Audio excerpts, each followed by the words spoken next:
on the microphone. When he's not on the microphone, he's playing a song. And when he's not playing a song, he's on the microphone. And then boom. With Jason Ross. No, he didn't. Yes, he did. Call or text at 916-339-1140. It's the Carmichael Dave Show with Jason Ross. On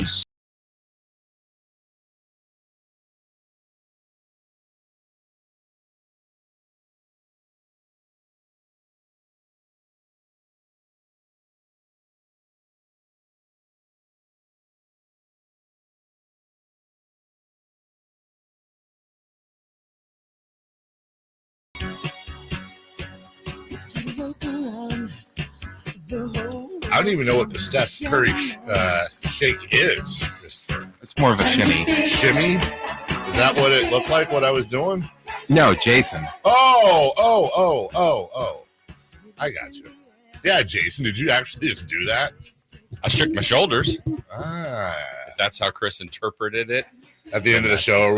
You pretended to take a shot. I did. I made it. And then you did the shimmy. Well, who's older?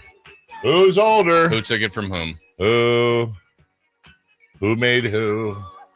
Who made you? You. Yo. Good morning. Good morning. Hey, how is everybody? Good morning. I think we misfoldered our daily audio, Chris. It's in October for the month and not the day. Is that right, or am I reading that wrong? Like you have the folder that says October and then the subfolders for 1, 2, 3, 4, 5. Is that just because it's the first day? Does that make sense what I'm saying? It's the second day. Yeah, but the daily audio would be from October 1st, right? Yesterday. I don't know. I don't know. Yeah. I'm sorry. What are you looking at? Okay, so I'm looking at daily or World of Sports. Yeah, it always goes the day before. No. I know that, but Okay. if you click on October, there's not a subfolder that says 1, as in the first. It's just October the month. Oh, see what I'm saying? Yeah, I got you. Yeah. Not a total moron, mostly a moron. Thank you for calling me an idiot in front of everybody. Stupid. Hey, you know what? Can we do this? Can we just have, regardless of whether or not we agree or disagree, can we just have a nice, polite conversation of ideas? Sure.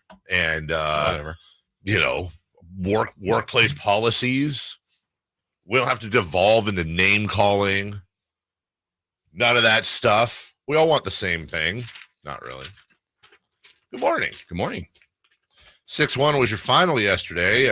The Masons took the L in soccer. Did he get the 1? No. He did better than Celtic versus Dortmund yesterday. Oof. What was that? I don't even know. Oh, it was 7-1, right. I believe, to end, but I think it was 5-1 in the first half. Oh, yeah. Jason texted you. That's when you texted me, right? You're like, could you believe this?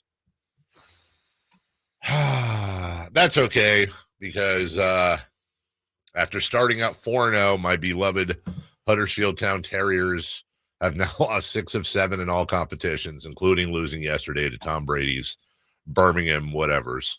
Man. Stinky.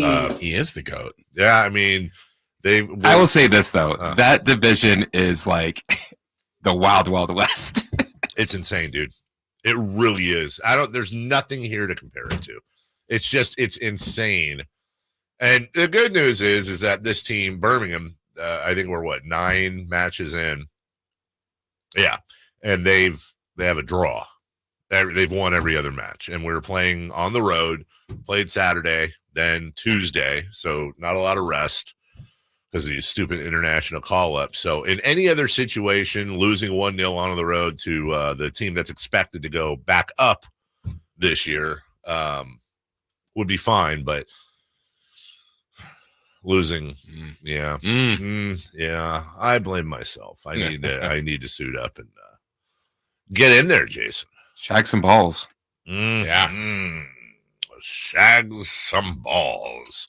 How was your evening, afternoon, Jason Ross? Yeah, actually, I called you yesterday because I was at a middle school basketball game and was wondering where Coach Mel was. Yeah, where was she? My niece's team could have used Set the screen. Coach Mel. Coach Mel had another game.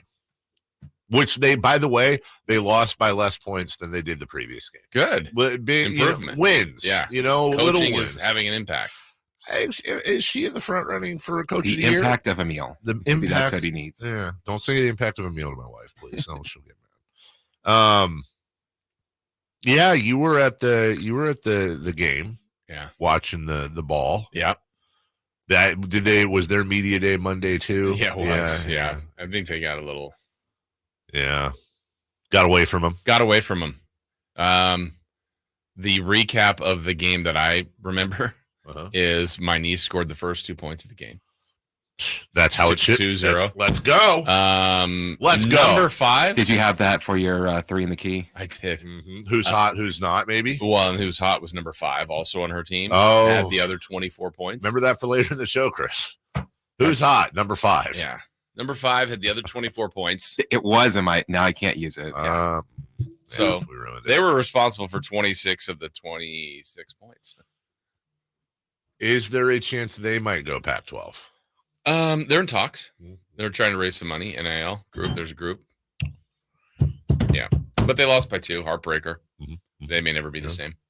Another. Hold on. Got a big nose, so I can smell a lot of things. I think another announcement's coming from Sac State today. Yeah. What? Another one's coming. What? This one. Now look, it's not, hey, we're in, we're out. It's not that one, but I think it's pretty cool. Yeah. Tom Hanks finally decided to step up. They are now going to be known as the Sac State Hanks. Mm-hmm. Hank State. Hanks State. Hank State, I'll take it. Hank State would be great. Yeah, they're doing some things at your Hornet. Yeah, Stingers are up. Stingers are, I think I can say this because it's true, and I hope everybody will be mature, but Stingers are wrecked. They are just all the way up? All the way up, man. Okay. All Nothing the way. can stop them. All the way up. Yeah. Nothing's going to stop us now. Yeah. Great movie song, by the way. Oh, fantastic. Great movie song. Yeah. Definitely up there on, wait, that was Starship, right? Yes. Or was it just the lady from Starship? No, it was Starship. Yeah. That's a hell of a song. That's a hell of a song. Yes. Starship's one of those underappreciated. Yeah, also because they kept changing their name. Yeah, I was like Jefferson Starship with the buildiest song of all time. There is no song in history that builds more than White Rabbit. If you listen to White Rabbit, it starts out as like, and then every second of that song gets louder and louder until the end, where she's screaming, "Feed your head." Yeah, that's what she's saying. Feed your head. Yeah, it's a buildy song. That kind of sounded like zombies for me right there. Zombies. Yeah. In your head. Oh yes. Did you ever hear the? By the way, that song "Zombie"? You ever hear the Bad Wolves remake of "Zombie" by the Cranberries? No. It's actually really good. I love it when rock bands remake songs like that. Actually, Five Finger Death Punch did a really great remake of House of the Rising Sun. Actually, they probably did my favorite remake, and I'm not even Was our big boss like that's that? our Big Boss's band, Five Finger Death Punch. Really? No. Yes. Oh yeah, Exactly, Chris. That's my reaction. that's what Jason. Dave told me that. I'm like, I know you're not even telling me the truth. This is one of my favorite Jason experiences ever. And he took me down to the big office. Took him And right in. That's not even true. There's no way. And he confirmed it. Avenged Sevenfold. Yep. Wow. Yes. So some McDonald's and Five Finger Death Punch, and you could be running this place. 100%. Took him right into the big boss's Stunner. office. Because I knew there was no way, no matter how hard I tried to convince Jason, Yeah, I no, I knew wasn't buying immediately it. you weren't going to buy it. No. I'm like, that's not true. I don't. This is a bit. I'm not even convinced that this isn't a bitch. I wouldn't be if I were you too. I but- had a big I think he'd be okay with this. Well, screw it, whatever. I had a big breakthrough with him years ago because it turned so okay. There's always a danger zone, so I'll take the reins here and save you guys a little bit. So we're talking about our big boss here. Yeah. Right. He is incredibly professional. I think that's a great way to describe his look. Wears a suit every day. Very, very professional. But there's another side to him, and he hides it really well. So my dad used to be in a motorcycle gang, and by motorcycle gang, I mean it was a bunch of old guys riding their BMW motorcycles around. That's motorcycle club. Yeah. I call it his gang, motorcycle gang. And the funny thing is when it's Beamers, a lot of times it's it's a bunch of dentists and doctors and lawyers that are cosplaying on the weekends, rolling around. We're not talking like Harleys and Hell's Angels. We're talking about a bunch of guys just riding around their Beamers. So one of my dad's best friends, a really close family friend, also is a Beamer driver and was in another gang. And it turned out that I find out that our big boss was in the club. Notice I switched from gang with our boss in the club with the family friend of mine. So I got a little intel and insight and then brought it to our big boss. And I remember the first time I brought it up, it was almost like, did I just find out about Bruce Wayne? Like, did I find out the secret identity? But then it was on. And it's funny to imagine our big boss like in leathers and a bandana rolling around on the weekends. Yeah. But then on top of that, it's the music selection, the Avenged Sevenfolds, the Disturbed, Five Finger Death Punch. And it's not just like he knows the names of the bands and says it. Like he'll reel off songs for you. Like I've seen a playlist before. And it's like, wait, what? And I wouldn't have believed it. Yeah. It's a double life. Stunner. Oh man, I had something I wanted to say to you, and then we got on this. We were talking about Jefferson Starship airplane. Oh no, I do know what I wanted to say. I'm almost not happy that I remembered it. I said it yesterday. Well, you know what? Maybe I won't say it again. I don't want to jinx anything. Every single thing that every fan does at home or at the stadium makes a direct impact in the game. No, Ryan, in the air does not build more than White Rabbit. Sorry, that was Ryan on the chat line. Can people stop dying? Can we get a break? John Amos yesterday. Look, man, good times, of course. Wow, he just passed and you're having good times. And yes, please post more of his wife Florida saying damn, because nobody had that idea when John Amos's character died for real on Good Times. Obviously, Cleo McDowell, right, in Coming to America. Strange that King Joffrey Joffer and Cleo McDowell die within like a week of each other. And then, and thoughts with Prince Akeem right now and the family. They must be going through it. For me, you know where I'm going with this. My favorite John Amos character of all time is Percy Fitzwallace on The West Wing. And he was just a hell of an actor, man. He was a hell of an actor. He was most recently on Righteous Gemstones. Was he? Yeah. Oh, I got to watch that. I've heard that's actually really good. It's insane. Insane good? Yes. Yeah. So R.I.P. John Amos. And like, come on, man. Chris Christopherson, John Amos, Maggie Smith. I'm forgetting somebody. Dikembe, thank you. Pete Rose. Enough. You know what they say? It always happens in 13s. Apparently, jeez. We'll take a break. When we come back, I'll probably argue with Ryan on the chat line now. We're already into it. We're 14 minutes into the show. Leading off, and we got playoff baseball. Buster Posey talked to the media. And, Jason, it's not often, or maybe it is often, I like to pat us on the back on this program, but Davantae Adams requested a trade yesterday. Gosh.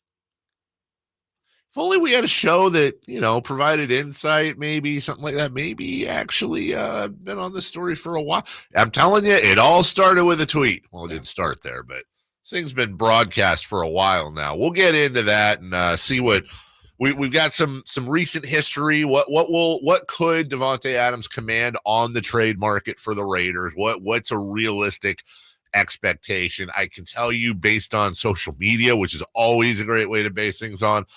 I think Raider fan, for the most part right now, by the way, as any fan base would, let me add, I think they're expecting a little more for Davantae Adams than they're probably going to get, but they'll get something. We'll talk about that more. Leading off is next. But in the meantime, I always like to start the day saving you guys money. I always like to start the day saving you guys money. That's where my friends from American Energy come in, because normally $119 gets you a tune-up and safety inspection, right? They'll come out to your house. They'll tune the thing up and then inspect the thing and safety and, all that. But right now, it's $49. That's over half off. $49 as fall approaches. And winter behind it. Of course, no fall today. Sorry, we're all out of fall. But summer's still in stock for the next couple. American Energy wants to come out and make sure everything's working now. $50 off your first tune-up, your first recommended repair, if they recommend one and you decide to take it. If you need a whole new furnace, that's half off. That's 50% off. You can find all that at theaeway.com. That's theaeway.com, or give them a call, 916-520-9990. That's 916-520-9990. Or AmericanEnergyAir.com. American Energy, making the uncomfortable comfortable. When we come back, leading off next. You never know what you might hear when listening to a Sacramento Kings game. Out of Keegan, going for another triple. Man, is he feeling it. Keegan, can he do it? Yes, there's number 11, Keegan Murray. Keegan steps back. He just knocked down his 12th three-pointer, a Kings franchise record. He's got 45 points. Never miss a moment of Sacramento Kings basketball with Sacktown Sports and the Sacktown Sports app. Let's do it. Leading off, the 3 top stories in the morning. Huge news. This is very important. Here's cut number 1. And now potentially the door opens. Davantae Adams, sources tell me and colleague Mike Garafolo, informs the Raiders that he would prefer to be traded. And my understanding is the Raiders are at least open to this for the right deal. It would likely be expensive. Obviously, you'd have to rework Davantae Adams' contract for the 2025 season, but certainly it is conceivable. Now, there are a couple different options here. He could end up staying with the Raiders. I know that's something several members of the organization would like, but there is also a possibility that one of the best receivers we have seen over the course of the last decade heads elsewhere before the trade deadline. Just a major, major shift. There we go. That's Ian Rappaport. I like to knock off the T at the end. So there you go. Davantae Adams has officially requested a trade. We'll get to that at 7:43 in more detail. Jason, I honestly think, look, wide receivers tend to do the thing and say the thing. And then when you started watching that show on Netflix, it was a little bit of more of an, but that's editing, but a little bit of an insight. But I'm going to go back again to that Schefter tweet last week. It was Davantae Adams pulled his hamstring and was out. And then Schefter quote tweeted that with a story of how teams were approaching the Raiders in the offseason trying to trade for him. And you and I talked about that. Like, that's a really weird, seemingly out of place quote tweet. It just, one of these kids is doing his own thing type of thing. And the suspicion that we had was Shefty knows something and he's not allowed to say it, so he's leaving breadcrumbs. And I think that turned out to be absolutely right. You combine that now, Adams on his, I think it's a FanDuel or DraftKings show, pretty cool name, Up and Adams, that he had yesterday. And he was asked, we talked about this yesterday, this is just the world we live in now. He was asked about the Instagram post about him possibly asking for a trade and Antonio Pierce liking it, liking the post.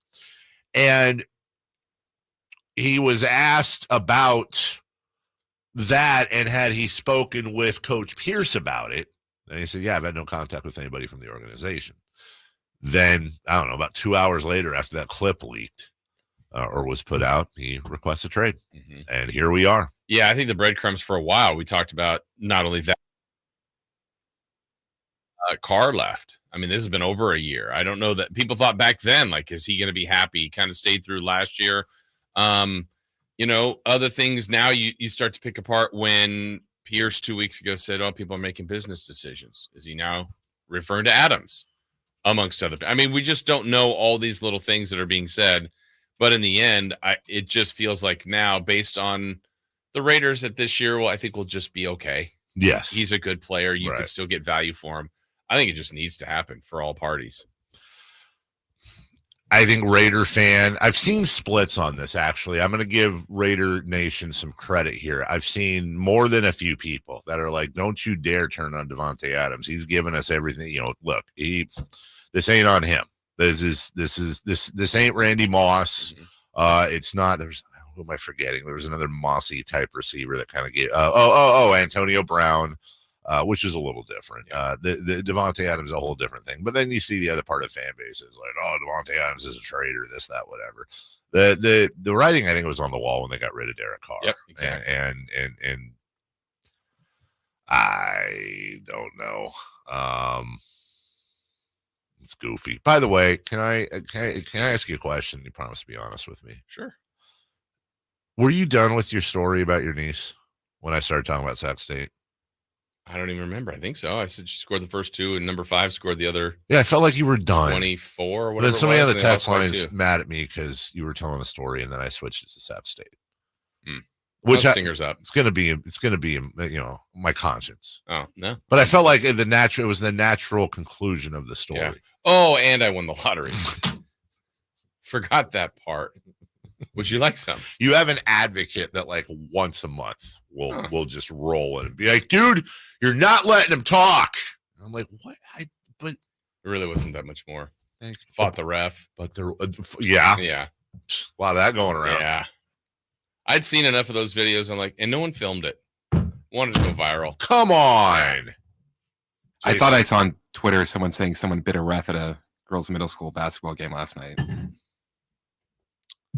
Stingers Tastes up. like chicken. Cut number 2, please. Cut number 2. What I said.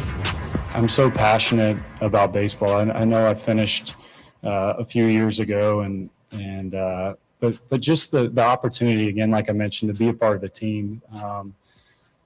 I think the chance to be in a position to hopefully elevate people that are all a part of this, elevate staff, elevate players.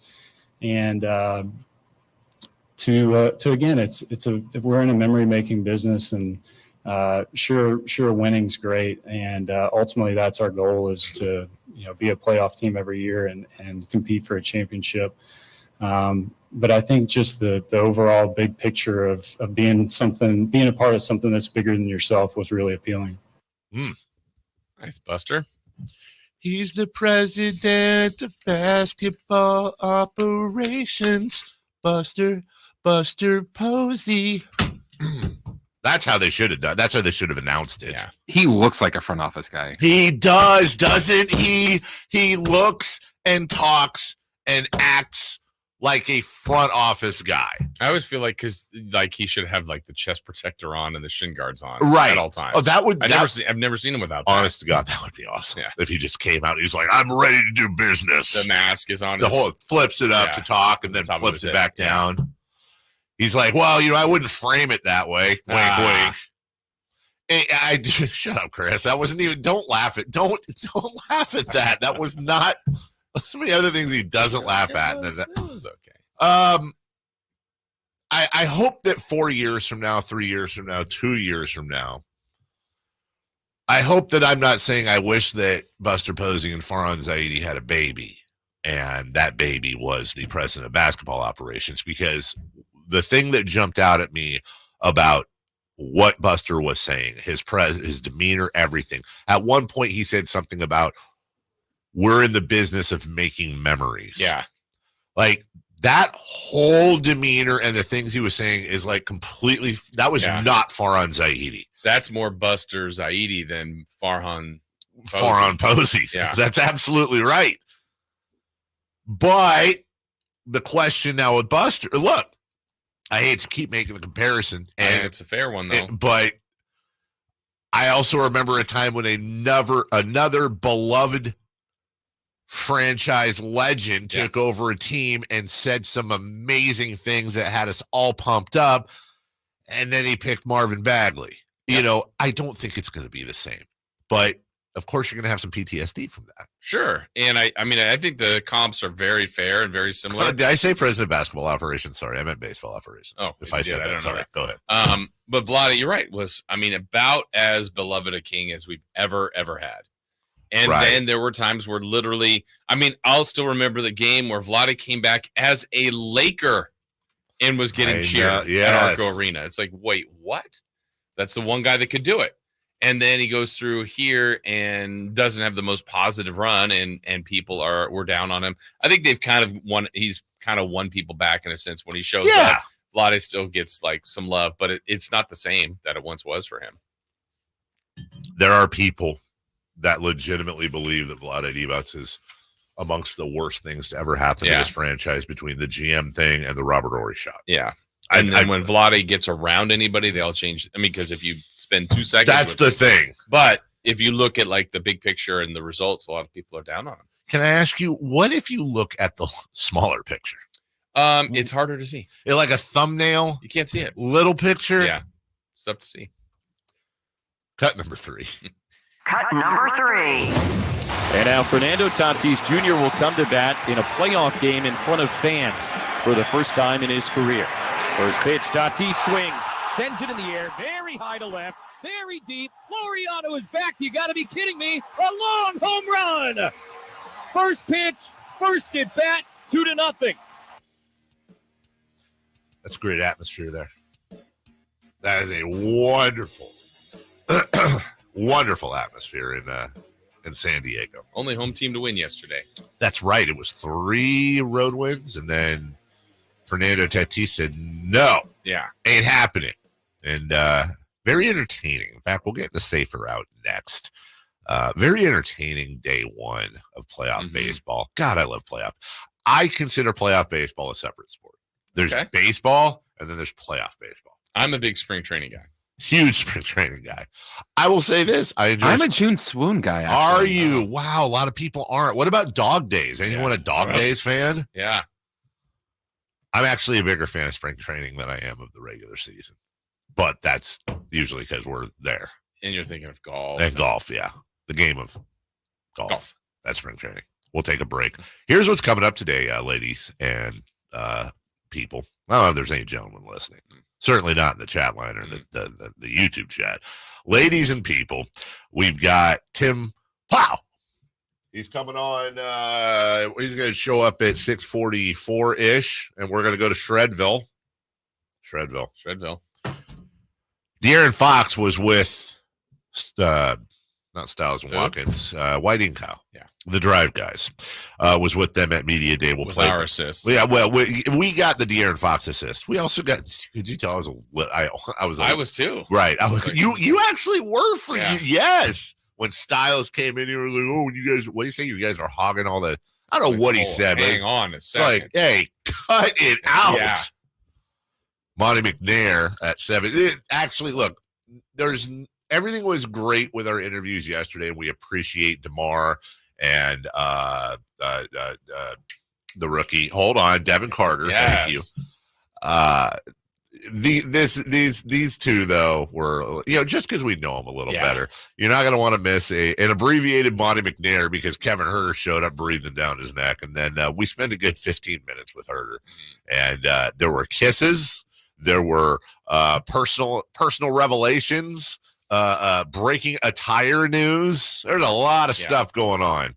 We'll have Kevin Huerter on at 8, Niners at 9 with Emil Fragoso. We've got Tony Hinchcliffe tickets to give away. It's a really big show today. Sit back, relax, go pee, do what you got to do. I know it's morning, and we got a little break here. It's Jason, me, and Chris, Sat Down Sports. Sports. Subscribe to Sacktown Sports on YouTube and watch the Carmichael Dave Show with Jason Ross, Stiles and Watkins, and the Drive Guys. Live Monday through Friday from 6 to 6. Plus view archive shows and exclusive content. Subscribe at youtube.com/Sacktown Sports. Tired of hearing scary radio ads about the IRS? Tax Relief Advocates is different. TRA is here to tell you that if you owe money to the IRS, whether it's $5,000 or $500,000, we have a solution. TRA can eliminate or reduce what you owe to the IRS with zero risk to you. We have over 1,000 5-star reviews on Google and an A+ with a BBB. End your tax nightmare today by visiting TRA.com or call 800-583-6580. That's 800-583-6580. Everywhere you look, things are getting more expensive. So at Consumer Cellular, we're lowering the price for those 50 and up. Now you can get unlimited talk, text, and data for $30 a line when you buy 2. That's just $60 a month for 2 unlimited lines. So if you're 50 and up, make the switch and save. Come on, you've earned this. Call 1-888-FREEDOM or visit consumercellular.com today. Requires 2 lines of service, age validation, and credit approval, subject to system and area limits, taxes, and other fees apply. We just want to have enough money for retirement. And travel to visit our grandchildren. I understand. That's why at Fisher Investments, we start by getting to know each other so I can learn about your family, lifestyle, goals, and needs, allowing us to tailor your portfolio. What about commission-based products? We don't sell those. We're a fiduciary, obligated to act in your best interest. So how do your management fees work? We have a simple management fee based on the value of your portfolio. So we do better when you do better. We appreciate that kind of transparency. We also check in with you regularly to keep you up to date on the markets and your portfolio. Well, what other services do you offer? As a client, you have access to resources on investing, financial planning, estate planning, Social Security, Medicare, and more. Wow, sounds like Fisher Investments has everything we need. At Fisher Investments, we're clearly different. Learn more at fisherinvestments.com. Investing in securities involves the risk of loss. Model Year End pricing is back at Folsom Lake Honda, your one-stop Honda shop. During the Model Year End event, lower interest rates at Folsom Lake Honda make lower payments. It's no wonder why Folsom Lake Honda is your one-stop Honda shop. Come in today or check out our entire inventory online at folsomlakehonda.com. Get an instant cash offer for your trade at folsomlakehonda.com. We'll buy your car whether you buy from us or not. Folsom Lake Honda is your one-stop Honda shop. Folsom Lake Honda. Go to folsomlakehonda.com. Your one-stop Honda shop. You've seen him on the roast of Tom Brady, and you've heard him host the #1 podcast in the world, Kill Tony. Now see Tony Hinchcliffe perform stand-up comedy live at the venue at Thunder Valley, Friday, October 11th. The man behind millions of views worldwide and countless sold-out shows brings his stand-up set to you, Tony Hinchcliffe. Critics call him a must-see. Don't miss this stand-up comedian, writer, podcast host, and professional wordsmith live in Sacramento. Tony Hinchcliffe. Get tickets at ThunderValleyResort.com. When is the best time to buy a new air conditioning system? Right now with Bell Brothers' end of summer clear-out sale. You'll get up to $2,700 off a top-of-the-line AC system. Plus, no payments or interest for 1 year for qualified buyers. Call Bell Brothers now at 916-444-1234 or go online to thenosurpriseguys.com because we only have a limited number of new top-of-the-line AC systems. And when they're gone, this offer is over. Need more info? Call us. Estimates and second opinions are always free. So call now for up to $2,700 off a new premium AC system. And no payments or interest for 1 year. Plus, if you call now, we'll throw in your choice of a free smart thermostat or indoor air purification system. But you have to call Bell Brothers now at 916-444-1234 or online at thenosurpriseguys.com. Remember, end of summer is the best time to buy and save on a new AC system. Thenosurpriseguys.com. The No Surprise Guys, Bell Brothers. What sets Ashton & Price apart from other injury law firms? I'll tell you. From beginning to end, all important legal decisions are made directly between our clients and their experienced local attorney. A gate agent flying the plane, the receptionist performing surgery, not a chance. There's simply no substitute for the unique power of the direct attorney-client relationship offered by Ashton & Price. And there's never a fee until we win, and between you and me, we win a lot. Remember, for the best advice, don't think twice. Call Ashton & Price. Safe or out? It's time to go around baseball. 3 pitches, 3 swings. It's safe or out on the Carmichael Dave Show with Jason Ross.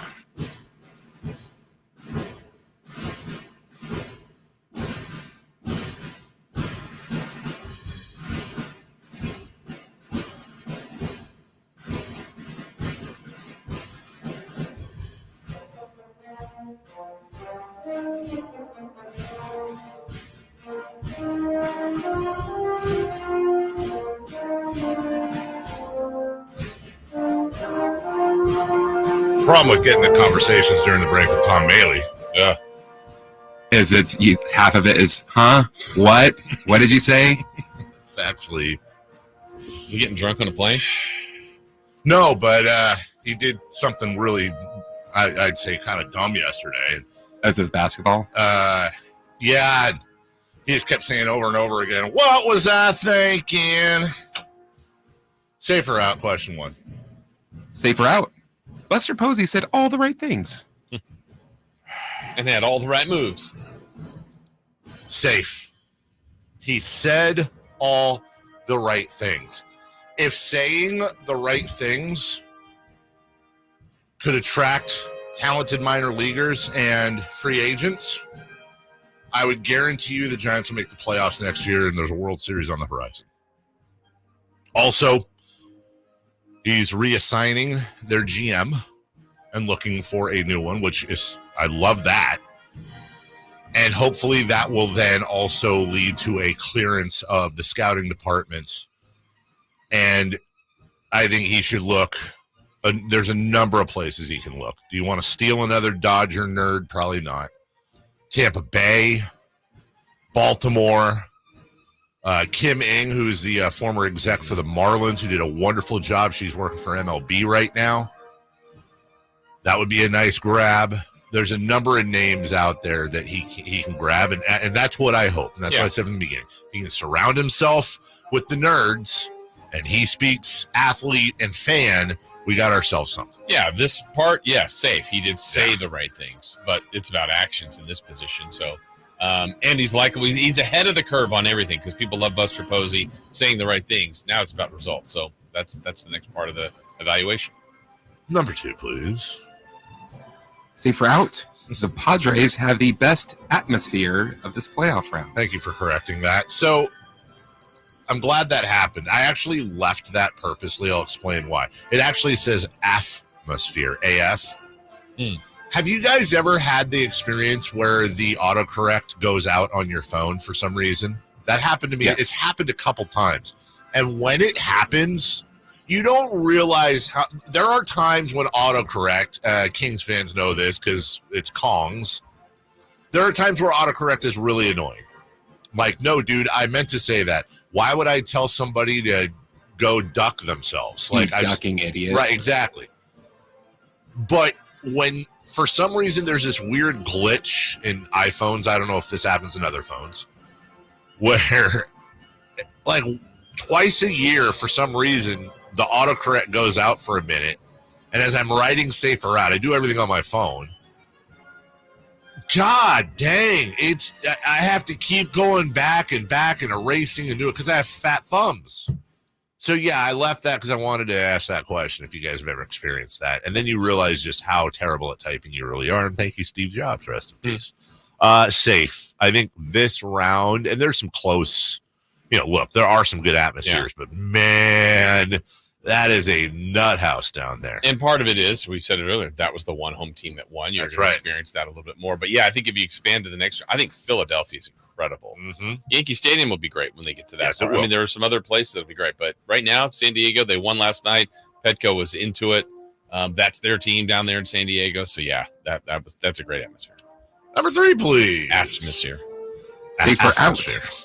The Padres are unstoppable right now. I mean, obviously that remains to be seen, but they look it. I mean, honestly, right now, if you were just going on heaters, you might be looking at a rematch of the 84 World Series, Sparky Anderson's Tigers versus Goose Gossage's San Diego Padres. Those two teams right now and Detroit got a big win on the road in Houston. Those two teams are hot as, hot as calls right now for autocorrecting. Now, look, they could run into a brick wall, and these are the playoffs. They could have, and by the way, Detroit had their ace go yesterday, and he did his job. And then the manager said, well, we're going to go with him game 1, and then it's going to be organized chaos. Yeah. So you're going to get, Why can't he pitch game 2? Back in my day. Back in my day, we pitched both games in a doubleheader and played shortstop. But also back in your day, you also lost people to winter. We're in a different time now. Where'd they go? Yeah, where'd they go? Winter, sorry. Yeah. The winter happened. It was, see you in the spring. Our 6-year-old caught diarrhea and didn't make it. Like, that was their day. Now we have medicine and we have openers in baseball.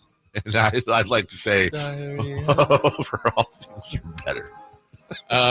Why didn't you say it could be a rematch of 99, 2000? When was the Padres Yankees? Oh, I don't know why. I just, for some reason, I weirdly, it's like one of the earliest baseball memories I have is that 84 World Series, just because we were also fascinated with Goose Gossage. We thought it was Ricky Henderson, Goose Gossage were superheroes in 84 to me and my Little League friends. Yes.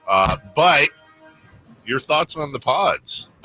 Amazing. I think they're a team that at the right time also just has everything kind of going. They've got a really good lineup. Their depth in the lineup. They've got good starting pitching, good bullpen. Yeah, I think they could easily come out of the National League. I love playoff baseball. Have I said that? You have. I love playoff baseball. I also love Tim Plough, who's the head coach of the UC Davis Aggies. Jason, we got a great win. They had a massive win. Massive win. Yeah. We're going to talk to a very happy Tim Plough. Yes, everybody on the text line at 916-339-1140. I 100% know that you can turn off autocorrect. I would never want that. I want autocorrect. I want it I need. It's only when you lose autocorrect that you figure out how much you need it. I just, And talk to text. It's another suggestion. I do that like when I'm driving, but I don't like saying things like, hey, Jason, I got to go to the store, period. Mm-hmm. Or if I say something like, oh, that's a period piece, which I often say in text, it'll say, hey, that's and then there's a period. Peace. And then peace. Now, in England, they don't say period. You know what they say instead of period? Full stop. Oh. I'm learning more and more about that. Mind the gap. They don't say Z, they say Z. And they don't say, if we were giving out the phone number right now, so the old phone number, the text line would be 916-999-1140. They don't say, they say treble. Instead of 3? Instead of 3 or triple, yeah. I think that kind of depends on where you're at. No, well, I'm watching the game yesterday. He's like, give us your thoughts at 39-11. I'm like, oh. 39. Or no, it was, no, I'm sorry, 49-11 or whatever on your phone. Remember when we used to do pound 1140 for AT&T wireless users? I did. What happened to that? Pounded sand. UC Davis football coach Tim Plough. It didn't work. We go to Shredville. No, it did not. We go to Shredville next. Our first year as the radio home of the San Francisco 49ers is one we will never forget. Going deep down the sideline for are you? He's got it, and he's gone. 10, 5, touchdown! San Francisco! Ayuk is on fire! Congratulations to the 49ers on a terrific year. And thank you for so many wonderful memories. Hey, movie fans, the sequel we've been waiting for is playing at the Esquire IMAX Theater in downtown Sacramento. Joker, Folie à Deux, the IMAX experience. 2 years ago, the name Arthur Fleck hit Gotham like a hurricane. Joaquin Phoenix reprises his role and is joined by Lady Gaga. They're all going crazy for you. Experience this psychological thriller with heart-pounding audio on the Esquire IMAX 6-story screen. Let's give the people what they want. Grab your tickets early for Joker, Folie à Deux at IMAX.com/Sacramento and reserve your seats today. Shop fall savings at Big O Tires now through October 13th and buy 3, get 1 free on 4 select in-stock tires with installation and alignment purchase on all 4 tires. And with plenty of inventory now in stock, Big O has the tires to fit almost every car, SUV, and light truck on the road. Don't miss the buy 3, get 1 tire free sale this week. Offer good while supplies last. Disposal fees extra. Not valid with other offers. See participating Big O dealer for details. When shopping for a new car, what do you want? A great selection? A low monthly payment? More for your trade? At Northern California's #1 Honda dealer, Stockton Honda, you get it all. Model year-end savings are going on now. It's savings you just can't say no to. Come in today or go to StocktonHonda.com. Anytime, anywhere. It's all here. StocktonHonda.com. Number one claims based on 2023 total new and Honda certified pre-owned vehicle car sales from American Honda Motor Company. Sold on report. Golf to Go is brought to you by the Hagen Oaks Golf Super Shop. Here's Frank LaRosa. You've probably heard the word, but do you know what a stimp meter is and how it works? Invented by Edward Stimpson in the 1930s, a stimp meter is a device used to measure the speed of putting surfaces. His version was made of wood and was simply a chute on which a golf ball would roll onto the green. Roderick Easdale writes in Golf Magazine, today's stimp meters are made of aluminum. They're 36 inches long and have a V-shaped chute down which the ball can roll. It has 2 notches on which the ball rests. After a flat area of the green is selected, a golf ball is placed in the notch and the end is slowly lifted until the ball rolls down the chute and across the green. The average of 3 distances becomes one of the measurements. The process is repeated in the opposite direction, and the measure of both directions is added and divided by 2. That figure in feet is the stimp meter reading. Most courses average 9 or 10 on stimp meter, which is neither too fast or too slow, just right for most recreational players. That's your Golf to Go. I'm Frank LaRosa. Don't let summer energy slip away. Live the active life you love year-round with a personally fit arch support system from the Good Feet store. Precision engineered to support all 4 arches. Good Feet puts your feet in a more ideal, comfortable, and pain-free position. And Good Feet arch supports are now HSA and FSA eligible. Book a free fitting at goodfeet.com or come in and get a free pair of OS First Performance socks. Free. Normally a $25 value at the Good Feet store.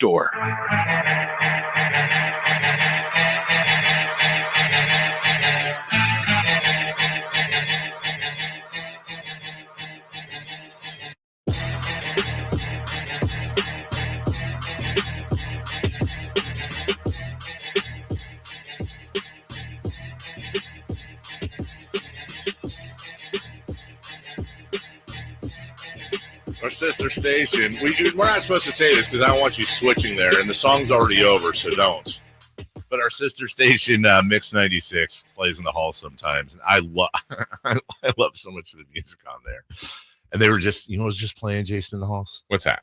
Hello by Lionel Richie. Oh yeah, in my head all That day. actually might be the Spanish station. No, I asked Really? because that's exactly what I thought. I asked, and our friend Sonia, the music director, said, no, that's Mix. Well, okay, because we've been noticing, the other day, was that what I said on the Spanish station? But I'm going to be on a Lionel Richie kick this afternoon. There you go. I'm going to get in the car. Yeah. Turn the old AC on, head home for a nice meal, and just rock out to Say You, Say Me. And when that bridge comes in and everything goes... Sing away. All right. We're on the freeway of the show right now. I see this rest stop over there. I'm going to skip that because there's no rest. All right. We're going to take the Shredville exit. And may I just add the victorious Shredville exit, an absolutely massive win for the UC Davis Aggies. And I am holding, thanks to Scott Marsh, voice of the Aggies, on your home of the Aggies, my Shredville hat, and welcoming in the mayor of Shredville, Coach Tim Plough. Good morning, Coach. Boys, good to talk to you. How we doing? Man, I don't know how you're doing. I'm doing great because I told you before, I absolutely hate that team. I can't stand them. And you guys took Idaho and sent them back to the potato farm. I don't know what to say. Huge win for you guys. Huge win for the program. No doubt. I didn't even know until the game ended that that was the first time UC Davis had ever beaten a top 5 team. So it was a monumental win for sure for the program, but I'm just really happy for the players. I mean, they've worked really hard, and that's one of those special moments that they can remember for a long time. And hopefully, springboards this into a couple more. Coach, I had a chance to watch the second half of that game, and I didn't see the first half, but it's anybody's game. But it felt like watching it, that kick return to start the second half seemed like a big shift. I don't know how it felt there, but what was that? Was it Hutton's return in the second half? How big of a play was that? That was huge. Yeah. And a funny story is we've kind of run that return since the early 2000s. It's just kind of a fake reverse. And we, Coach Jackson, our special teams coach, put it in, and we put Lan Larison out there as kind of an up back, hoping that they would see him, which they did. and CJ fakes the reverse to land because everyone's going to follow land. And so we talked at halftime, like, hey, you want to start the second half with the fake reverse? Hell yeah, we need something to get going. So that was a great design by him and got us a big return because it was tough sledding moving against that defense. So that was huge.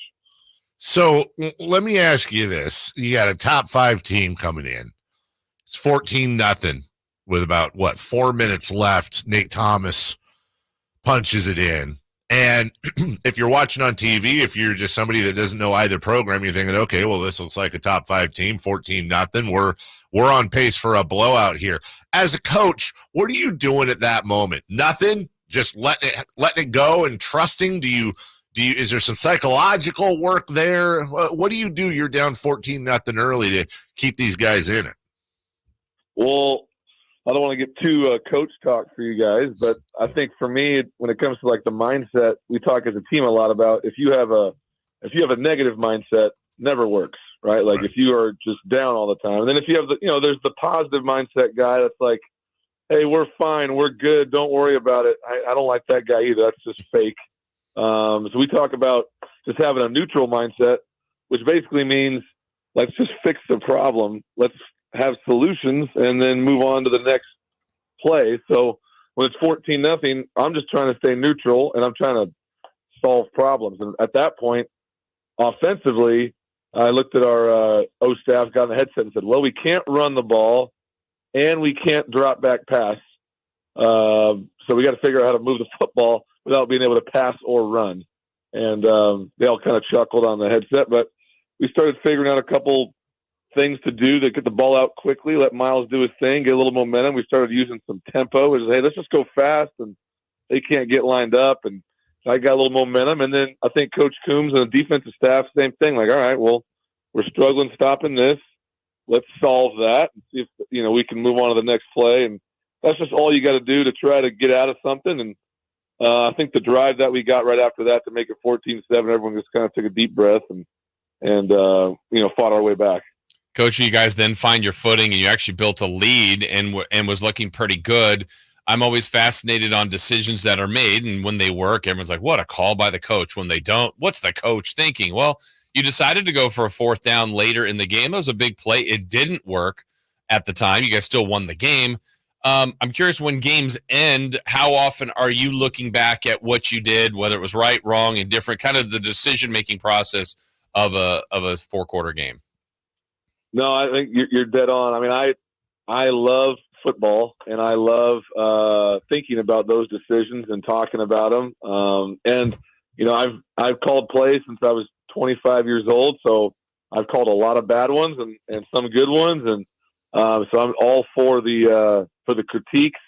I would say that that scenario, we were up by 11. There's about 5 minutes left, and I think if you kick a field goal there and you get up 14.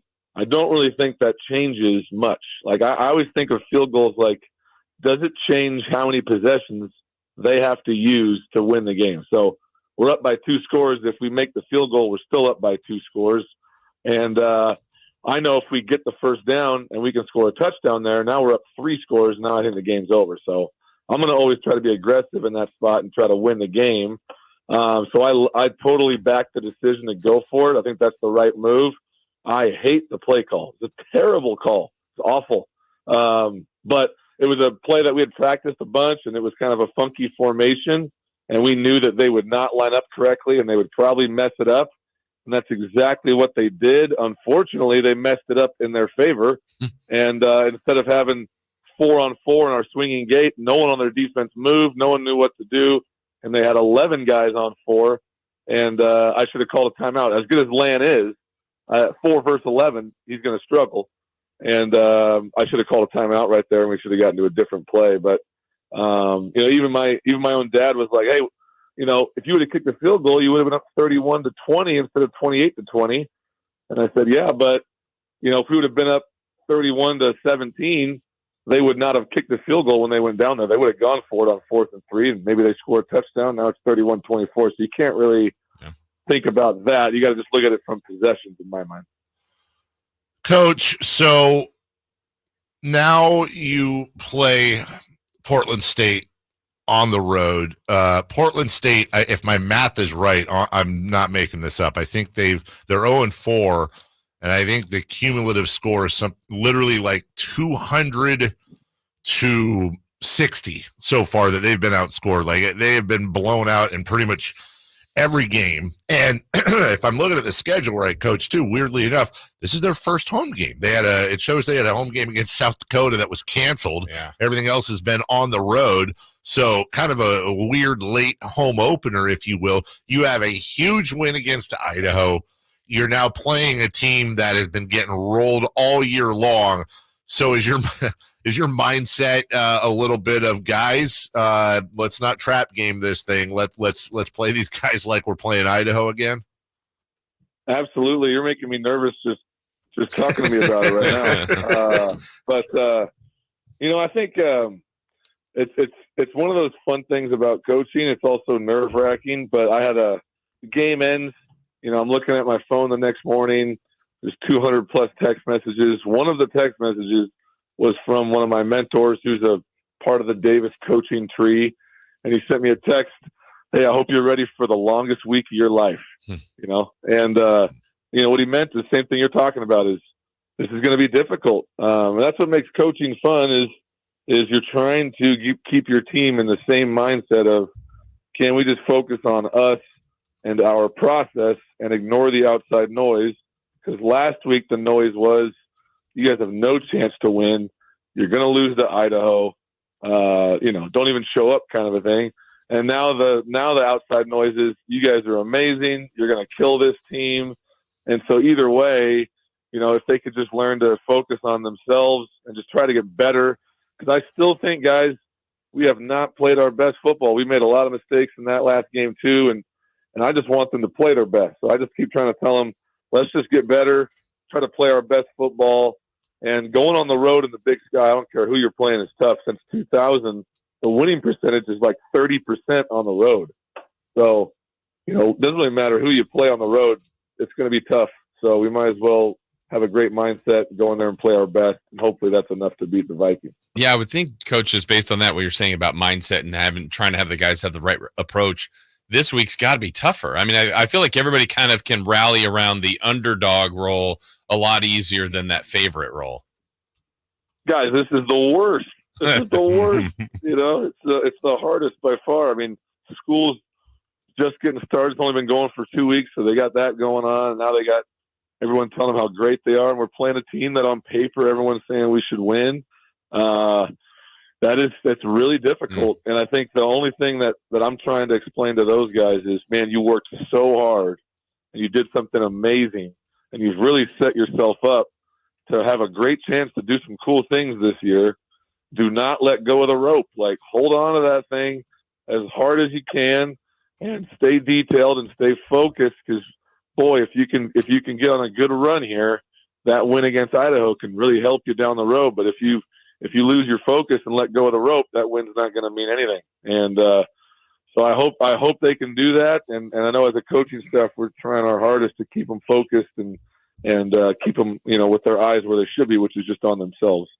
As we wrap up, Coach, just a quick personal story. When I was in fourth grade, I was second place in the spelling bee in elementary school.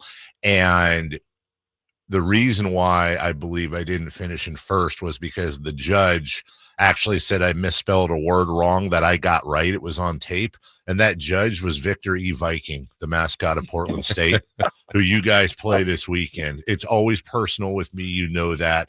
I know you don't relish being the favorite here, but let's go in like it's Idaho all over again. The Las Vegas line says you're the underdogs by 35. And just do me a favor. If at some point you guys, God willing, are up 52-3 and you're on the 2-yard line of Portland State and you got an opportunity to kneel or bust it in, just remember the spelling bee experience I had, Coach, and you score that touchdown, okay? I am always putting you guys at the forefront of my thoughts. I hope you know that during all games. That's right. What are the boys going to think? And I want you to know I lost my fourth grade spelling bee on the word acquaintance. Oh, and, did you forget the C? Absolutely. Yeah. Yeah. And every time I think of that word, that's right. I just lose my mind. So, it's going to be, I'm going to have you guys as my acquaintances in my mind during this final approach here for Portland. We're going to get after it. Love it. We all agree. Screw Victor the Viking. Let's go. That's Coach Tim Plough taking Shredville up to Oregon. Good luck, Coach. We look forward to talking to you next week. All right, boys. Have a great one. There you too. And find some joy. Yeah. Find joy today. That's right.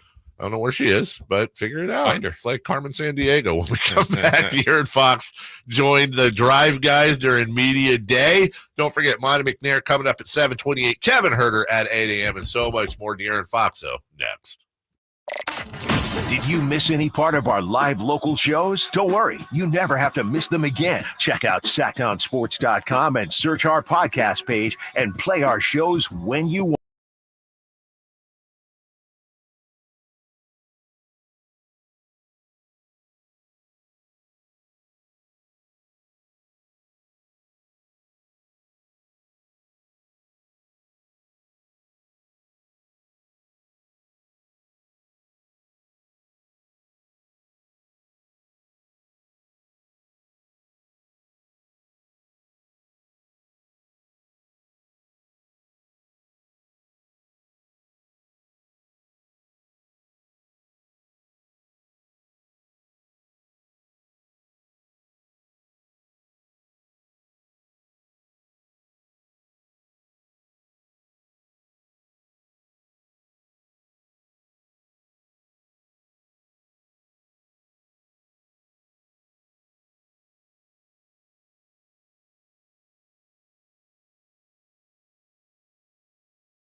Man, that's crispy right there. That's looking good.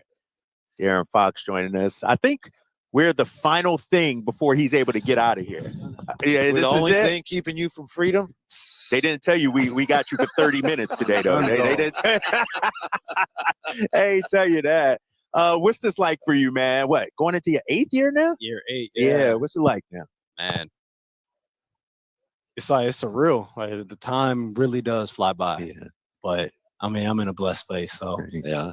Hey, De'Aaron, given that you've been here as many years as you have, how nice is it this year to be starting your 3rd year with this regime and this coach? I think that's the best part. I think like you're coming into a season knowing that you give yourself you have a chance every single night that you go out there, and it wasn't always like that. So I feel like we're in a good place. I feel like guys have been here, guys have been putting in work, playing 5-on-5, trying to get into as much game shape as you possibly can. Like it's really hard to replicate that, but I think guys are ready. Tell me about your off season, man, because you've done a lot. A new baby, went over to China. What's it been like for you this off season? It's been great, man. Obviously, I don't want my off season to be this long again. Right. We definitely had a great off season. Obviously, had a baby. I had to go to China right after having a baby, and then the new shoe coming out. Yes, it's been a great off season. But I was ready to get started. Yeah. Can you share with us? We're just asking Colby about this. What it was like for you when you first found out, however you found out, probably before the rest of us, that DeMar might be coming here. How did you feel? What was that like? So whenever it was a process. But whenever I found out that he had interest in coming here, I got his number, hit him, let him know how much we would want him, how much I thought that he could help us, and we can help him. How much I could help him how much I can personally help him, how much he could help me, and I think he was sold on obviously what we're building here. He doesn't have 10 years left to play. So, he has that short window where he's trying to win. He's still playing at a high level and he's trying to win. And the fact that he chose us to come, he chose to come here, and he feels like he has a chance to win a championship here. I feel like tells a lot about where we are now as an organization, getting a free agent like that. It does speak to what you guys have put together. Building now. Yeah. And we're in the same boat. Obviously, I have more time than him, but I don't have time to waste. Right. Ooh, I like that. I like that. Hey, D Fox, take me back to the California Classic when you and DeMar walked out. And I look at certain moments in Sacramento, sort of like movies, Domas' first game, first playoff game. Describe what that was like, man. It was dope. So I was basically here all day, upstairs in the meetings, everything. I was for everything except for him signing a contract whenever that happened. But I was working out. He came. Well, I worked out. I think I worked out. No. I was up there. I was upstairs with him in Mike's office first. We chopped it up for a bit with some of the coaches. I left, came down, worked out. They had whatever meetings they had with him and his agent.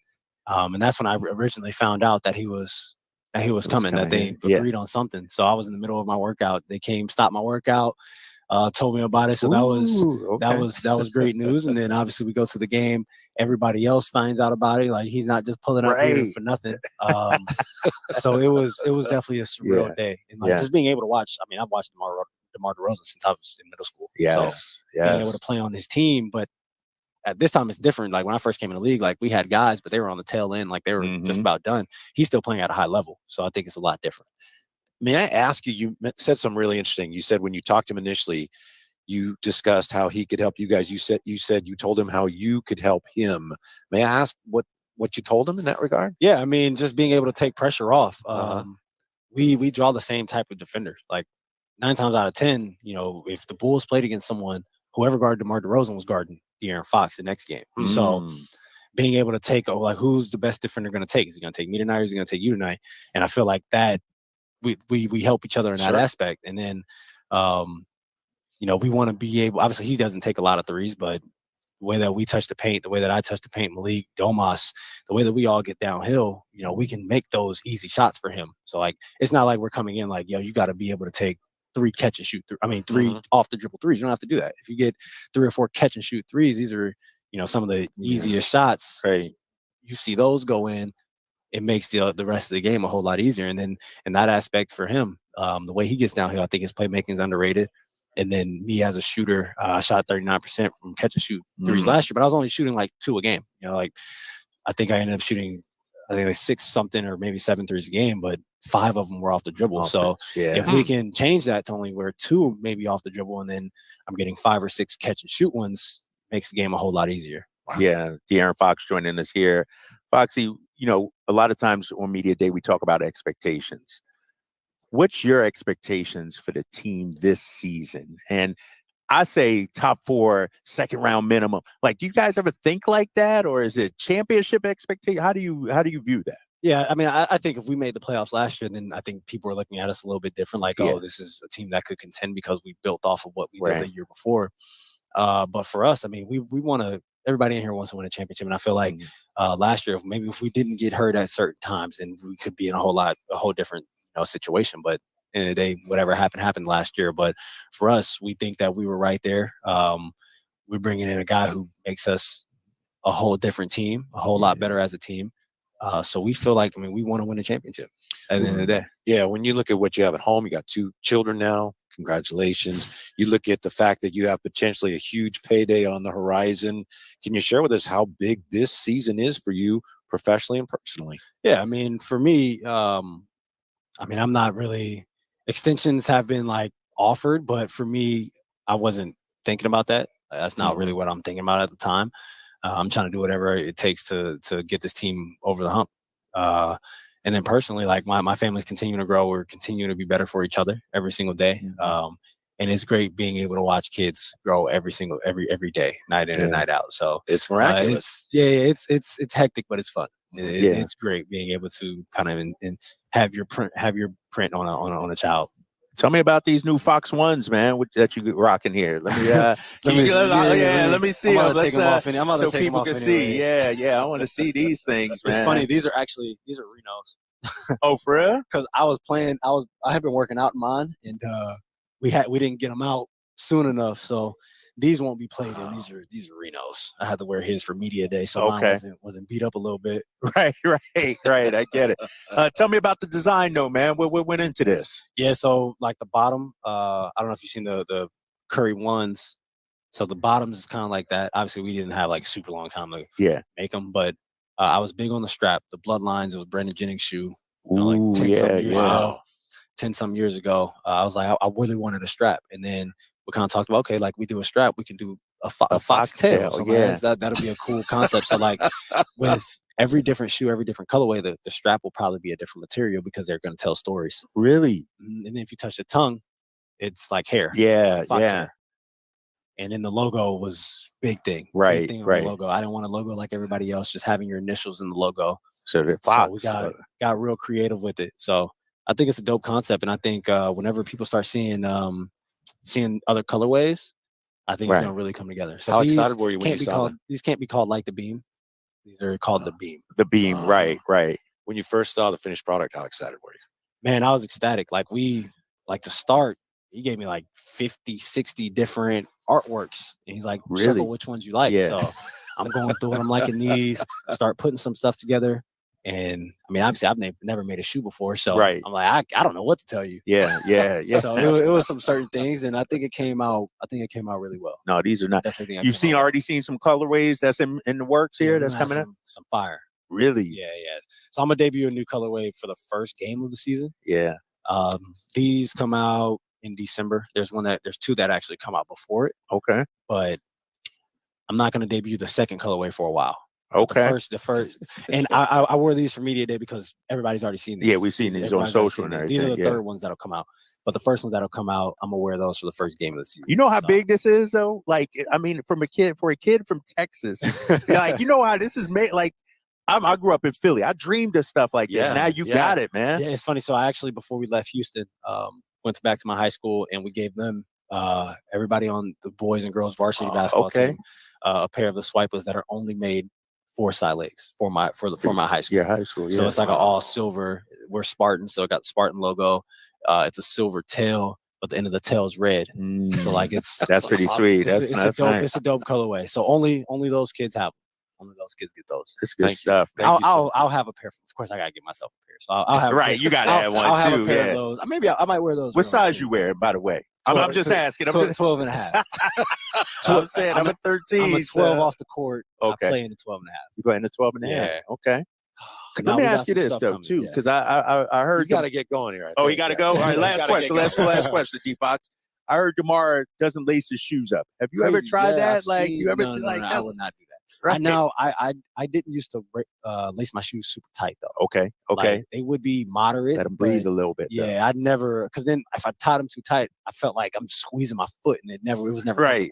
But him not lacing them up at all is That's wild. crazy. I saw the on Lonzo's thing. Yeah, he was like, "Yo, I looked down," or maybe it was Jeff T. Yeah, it was Jeff T. Like, I looked down and those shoes not even tied. Yeah, so, no, I could never do that. And he giving 30 in untied shoes. Yeah, that's crazy. Wild. His shoes don't come off. That's kind of crazy. Man, so when can people get these? Autographs right here. Yeah, when these hit in stores and everything?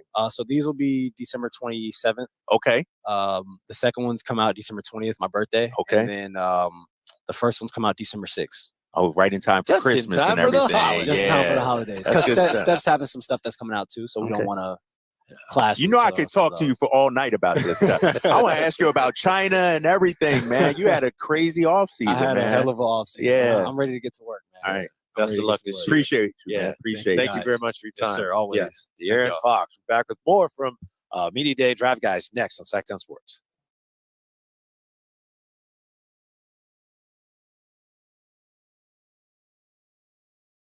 The end zone, caught by George Kittle. He has the hat trick tonight, a career high 3 touchdown catches for George. Touchdown, San Francisco. Congratulations to the 49ers on a terrific year. And thank you for so many wonderful memories. When it comes to fighting for families and protecting kids, no one works harder than our Assemblyman, Josh Huber. A member of the Bipartisan Problem Solvers Caucus, Hoover has worked across party lines and proposed tougher penalties for fentanyl crimes, stricter sentences for drug trafficking near schools, and RILA's law to make sure anyone who abuses a child is held accountable. A former school board member, Josh has fought to support school police officers, prohibit homeless encampments near, and increase funding for school facilities. Josh Hoover knows that families have been paying more for everything from gas and groceries to utilities and insurance. In the Assembly, Josh is working to provide relief to families, reduce the cost of housing, and stop Gavin Newsom from raising gas prices even more next year. Josh Hoover is making a difference for our families, our community, and our future. Our voice, our Assemblyman, Josh Hoover. Paid for by Hoover for Assembly 2024. 3 questions, 3 answers. It's 3 for Madness on the Carmichael Dave Show with Jason Ross. Here's question 1.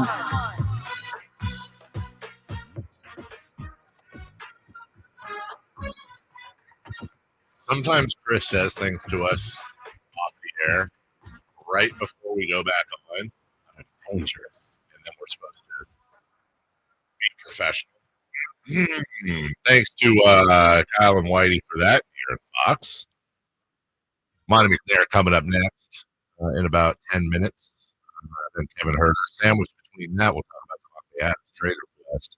And coming up at 8:30, for y'all Thunder Valley. Also, not a snack. Neil joins us at the meantime.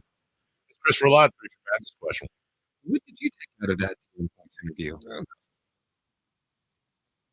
De'Aaron seems relaxed, good mood, good attitude, obviously excited about the shoe. I'm glad to hear there's other colorways. And by the way, seeing that shoe up close there, when I first saw it, it looked like it was Laker colors, kind of a little bit. It's actually a different shade in both, which is good. It's nice. Get me. Sky blue. How about you know what? This is gonna seem weird. How about purple? I would hope. Just purple. It was the expectation question. No one's going to be like, well, we just hope to get the 6th seed, maybe first round exit. But I really do think this team now. I mean, this is what Fox's 8th year. Oof. This is a team that ESPN expects to win. I think their expected wins was 49.4, 4th in the West. There's expectations on this squad. Maybe more expectations than any other squad that didn't make the playoffs last year. They got DeRozan. They have a legit big 3 on paper. And De'Aaron Fox is the proverbial head of the snake. And he's, as you said earlier, yesterday, I think, the leader in steals, the leader in rebounds. We got 2 of the top 3 clutch guys in the NBA in the 4th quarter. There's a lot of expectations, and I think he realizes that. I don't think it's weighing on him. I think he realizes it. Yeah, and I said this about De'Aaron a few times, and he showed it the time the Kings made the playoffs. He was so good at that series. Yes. And I don't think he needs this, but I would like him to get this. 1, it would have the Kings back in the playoffs, but 2, I want him on that stage again for everyone else in the league to see how good he is.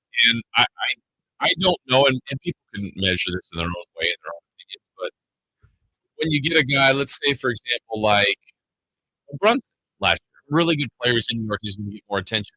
Goes to the playoffs, plays great, and gets elevated even more. I mean, De'Aaron's a player like that. De'Aaron's like SGA. De'Aaron's like, I don't know, pick your guards that have had moments that because they're in postseason and have had either game-winning shots or 35-point games or just unreal moments. Everyone's like, wow, that guy's great. Well, De'Aaron's that guy. It's just not enough people have seen him on the big stage. Part of that's hidden, part of that's the Kings. And if he gets that opportunity, I know he'll shine again. And I'm anxious for that. Chris, we're getting a heads up on YouTube. Apparently the audio is completely trashed. So I don't know if it's something on the switch over or whatever, but for those of you who can maybe hear, we'll see if we can get out of this. If not, we'll just restart the YouTube chat, or YouTube feed. So prepare for that. I don't want to do another 2.5 hours like this. So give it a couple minutes, bear with, and then we'll see if Chris can fix it. But keep us posted on the chat. Question 2, please. Question 2. Hey, can you fix this? Yeah, can you hear me now? Good. How did you enjoy playoff baseball? I very much enjoyed it. Top to bottom, just the pressure, every pitch counts, every at-bat counts. I know it's a cliche. It's just a different atmosphere. It's so different when it's game 38 of 162 or game 91 of 162. Except a little bit if there's pennant races, but there weren't really any pennant races. There was some wild card stuff, but this was a fairly pedestrian year. But now you get to the playoffs. Now it's a big deal. It's not a one-off like March Madness. There's early rounds. I mean, it's everything but win or go home every single game. It is the same sport. It's a completely different atmosphere. And as much as I'm out on regular season baseball, I'm in on postseason. Love it. I loved yesterday. I loved everything about it. To have multiple games, have it all day. Kind of reminds me of being a kid too. When there were playoff games that happened during the day, you kind of have to score, and you want to spread it out, get everybody on TV. So I just think it's great. Like you said, the pressure, the moment, the first inning at bat is as important as the ninth inning at bat. Pitching was showcased in a couple of these matchups yesterday. It just feels like you get the best of everything, and then every decision is scrutinized. Like, wow, walk or run there, or take the pitcher out there. These are all things that managers have to deal with that now get scrutinized way more. And number 3, please. Question 3. What's stuck in your head?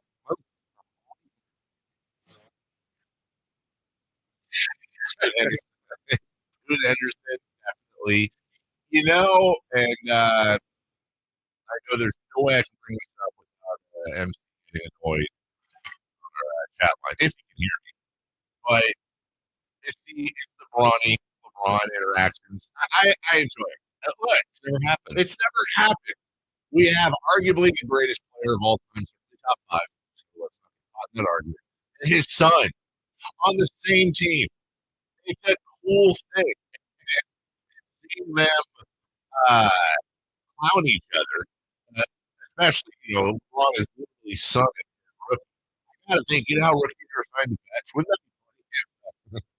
Wouldn't that be funny? Bronny was right.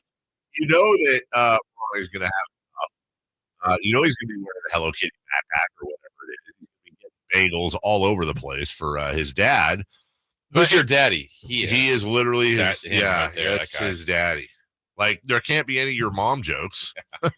It's an interesting dynamic we've never seen, and I've enjoyed it. Screw the Lakers. Want to ride home? Right. How great would that be if they ride to it? And is Bronny going to room with LeBron on the road? Yeah. Who's his roommate going to be? They don't have roommates. Yeah. But just saying, it's something we've never seen before, so it's interesting. I know. I'm thinking about just all the other, I don't know what their family dynamics are in general, but I try to put yourself in that. So you're on the Kings, Mason's with you. You're both players on the team, and then you're not rooming together on the road, but I don't know, you're downstairs in the hotel lobby and you see him come in way late. You're still the father. That's so weird. There's going to be so many weird scenarios for those two, but in the end, I think that's really cool. Whatever you did, Chris, worked. Did you do anything? Did you bang on the board? Yeah. That always works. I actually, people should know this. I actually stood in front of Chris in the chat. They're killing him, saying like Simone never has these issues. It's not Chris. I assure you of that. Say what you want. Like I said, I hate Chris as much as the next guy. Okay. But it's not, and this is all respect to everybody else on the station. I think they would agree. Chris is like, it's not even close. The best board up at the station. Like, it's just not even. Well, who? Well, maybe Nate. Yeah. But yeah, Nate was great yesterday. Was he? Yeah. Oh man, 10-2 never sounded. I mean, he was smooth yesterday. Yeah, was he? Yeah. No. That was Nate, right? Was that Nate? Hey, it was his shift. I heard about that yesterday. Okay, I got you now. I'm caught up. Whoever was 10-2 was money. Yeah, we don't know what it is. We had engineers coming in and do. It's got to be something with the internet, right? Like when people come in here and start surfing porn or whatever they do in the sales booth, whatever it is. Oh, here's a fun fact that I just found out. Engineering can see everything that we look on the Wi-Fi. Oh, they can? If we're connected on the Wi-Fi, they can see it. Uh-oh. Actually, I'm trying to think. No, nothing. Although I'm not allowed to bring off Wi-Fi. I'm not allowed to bring my laptop in anymore. Like what I'm interested in is like I can never connect to our Wi-Fi. So yeah, I don't. Let me see. I'm on Wi-Fi. That's weird. But I'm never. Oh, they can see it off my phone too. They're gonna see a lot of Royal Match. We'll take a break. Are we going to take a break? Yeah, we'll take a break. When we come back, Monte McNair, an abbreviated Monte. How long will we have with Monte, Chris? How long did that end up? About 7 minutes. 7 minutes. Okay, so we still got a good conversation. But just so you know, if you're like, oh, we wanted to hear more about the thing and the other thing, it's because timing did the thing, and Kevin Huerter ended up standing behind Monte. You'll hear that at the end of the interview. But we do get to some meat and potatoes, asking him about the things I'm always bitching about on the show. We ask him directly. He answers directly. Davantae Adams requesting a trade at 7:43. Kevin Huerter at the top of the hour. So don't go away. We're getting into the good stuff right here on Sacktown Sports. You never know what you might hear when listening to a Sacramento Kings game. Out of Keegan, going for another triple. Man, is he feeling it. Keegan, can he do it? Yes, there's number 11, Keegan Murray. Keegan steps back. He just knocked down his 12th three-pointer, a Kings franchise record. He's got 45 points. Never miss a moment of Sacramento Kings basketball with Sacktown Sports and the Sacktown Sports app. Sacramento weather is brought to you by Bonnie. I'm Tamara Berg in the KCRA 3 Weather Center. It is Wednesday. Second day of October is here, and it starts out on a mild note. As we head through the afternoon, this will be a hot day ahead. Temperatures will be in the range of 100 to 104 across the valley. Get the latest forecast on the KCRA 3 News and the KCRA 3 app. Imagine taking a nice warm bath in your shower. Let's fix that. Right now, get that clogged drain unclogged for just $67. Plumbing, sewer, electric, heating, and air. Bonnie.com. Some restrictions apply. License 696-355. Don't let summer energy slip away. Live the active life you love year-round with a personally fit arch support system from the Good Feet store. Precision engineered to support all four arches. Good Feet puts your feet in a more ideal, comfortable, and pain-free position. And Good Feet arch supports are now HSA and FSA eligible. Book a free fitting at goodfeet.com or come in and get a free pair of OS First Performance socks. Free. Normally a $25 value at the Good Feet store. The Hagen Oaks Golf Super Shop is your unsurpassed spot to find the hottest golf gear, best pricing, and elite expertise. Every club on the shelves can be tried for free on the driving range. 3 TrackMan units and a Hagen Oaks team of skilled fitting professionals provide the finest club fitting experience. Our personable Super Shop staff will show you the newest to help you look and play your best. You love golf. The Hagen Oaks team loves golf too. Hagen Oaks Golf Super Shop, Fulton Avenue at Business 80. Learn more at HagenOaks.com or 916-481-GOLF. When shopping for a new car, what do you want? A great selection? A low monthly payment? More for your trade? At Northern California's #1 Honda dealer, Stockton Honda, you get it all. Model year-end savings are going on now. It's savings you just can't say no to. Come in today or go to StocktonHonda.com. Anytime, anywhere, it's all here. StocktonHonda.com. Number one claims based on 2023 total new and Honda certified pre-owned vehicle car sales from American Honda Motor Company. Sold on report. She used to meet me on the side. Khalid, live in concert. See him performing at the venue at Thunder Valley, Saturday, October 5th.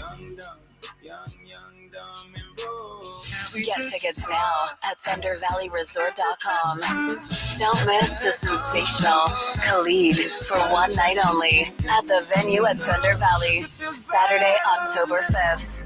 For more, visit KhalidOfficial.com.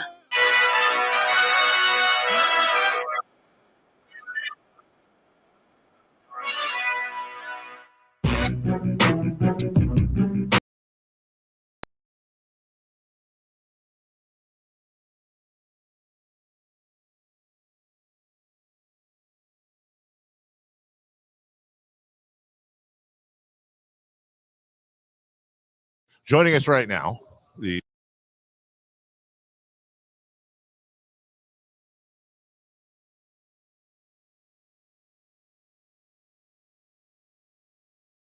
general manager of the Sacramento Kings, fresh from a hopefully relaxing, fun offseason. Monte McNair, good morning, afternoon. Thanks for having me. Yeah, Whatever how you it doing? is. I'm great. Long time no talk, Monty. That sounds like there's an edge to that. That's fine. I mean, I just texted him a few times to get back, but you're busy in the off season. Maybe it's because you're wearing a vest. Is it because I'm wearing a vest? I was ready to text him about Florida State, but then there was not a good that's time. where it's going. See, Yes. wow. What were you going to say? Well, I was waiting for them to win, and then I would say, "Hey, congrats on a good start to the season." But SMU is a powerhouse. That's how. Jason, I'm happy to be here with you. Thank you. Let's get started with I don't know what to get started with. How was your off season? It was good. It was good. As always, I think the craziness of the draft and free agency and summer league, we're really excited with where the team ended up. But as always, just as excited to get and spend some time with my young family. So we have 4 kids, 8 down to 1, and so we got some quality time together. From still no new kids. No, we're okay, and we're done. In the We're done. Right, We're okay. done. We're done. Our youngest just turned 1, so we got a little bit of time that we'll be out of diapers finally, and but it was good. We had a lot of soccer, a lot of gymnastics. My son started flag football, so it's been really good. But as always, media day, the official kickoff to the season. So excited to be back. You're probably glad to be back here. Home sounds like chaos. It's a good chaos. It's a good chaos. You get put in your place. We get bossed around by a 3-year-old day in, day out. It's hard to get your ego too high, but it's a fun chaos. I don't know how my wife does it for 365 days. I do it for about 365 minutes, and I'm ready for a long break. But they're excited too, which is fun. They're getting to the age where they kind of know more what's going on, and so it's more fun around the McNair household these days. Will we be entering another new season, not just of Kings basketball, but are we also continuing the Nerf basketball at home with your kiddo? Because we kind of follow that loosely. And if you don't know, Monty said before, you have to do the Keegan Murrays and all that stuff. Are you still able to do that, or have we grown out of that yet? Hopefully not. No, we're still very much in it. I think the change is when my son said that he was the best basketball player in the family, and my wife, who played a year of Division II basketball in college, we had to quickly tell him that's not the case. And so now we don't let him win every time. And so I think he's learning how good of a shot Mom is. And so he's aiming to be the second best, which I think he can grow into. But he loves to do the Keegan Murray chant. He loves to shoot threes. But we're trying to get him to play some defense. So we'll get Coach Mike in there to shoot him straight. So your wife still got it, huh? Oh, she can still shoot it. She can still shoot it? Okay. Oh, yeah. Nice. So what's your feeling about the season? I mean, we're basically here. It's going to be terrible. I feel that was Carmichael Dave. That was for his opinion in it. Yeah, I'm excited. This is I can't really do math. This is year 16 or 17 for me in the West, and it feels like it's always like this. But I do think this is maybe even the deepest that the West has ever been. You got 12 at least teams that expect to be in the playoffs. And so that means 2 of those teams aren't going to make the play-in. Another 4 are going to be in the play-in. Our goal is to get back into that top 6 where we can then focus on advancing in the playoffs. On the flip side, I think we've had 5 new different conference champions the last 5 years. So the West is open, maybe more so than it was in the past. And so we've seen some teams that were able to make a tweak here, get somebody to make a leap, and you're in position where you can advance even to the playoffs. So that's why I'm excited. Obviously, DeMar headlines, I think, are new guys, but we got a lot of guys that have been here who have been a part of something pretty special here. 48, 46 wins, but the cool thing is that's not good enough anymore, and it's probably not good enough in the West. So we got to find a way to win more games to get to the point where hopefully we have home court in the playoffs again, and we're playing deeper into May and hopefully June.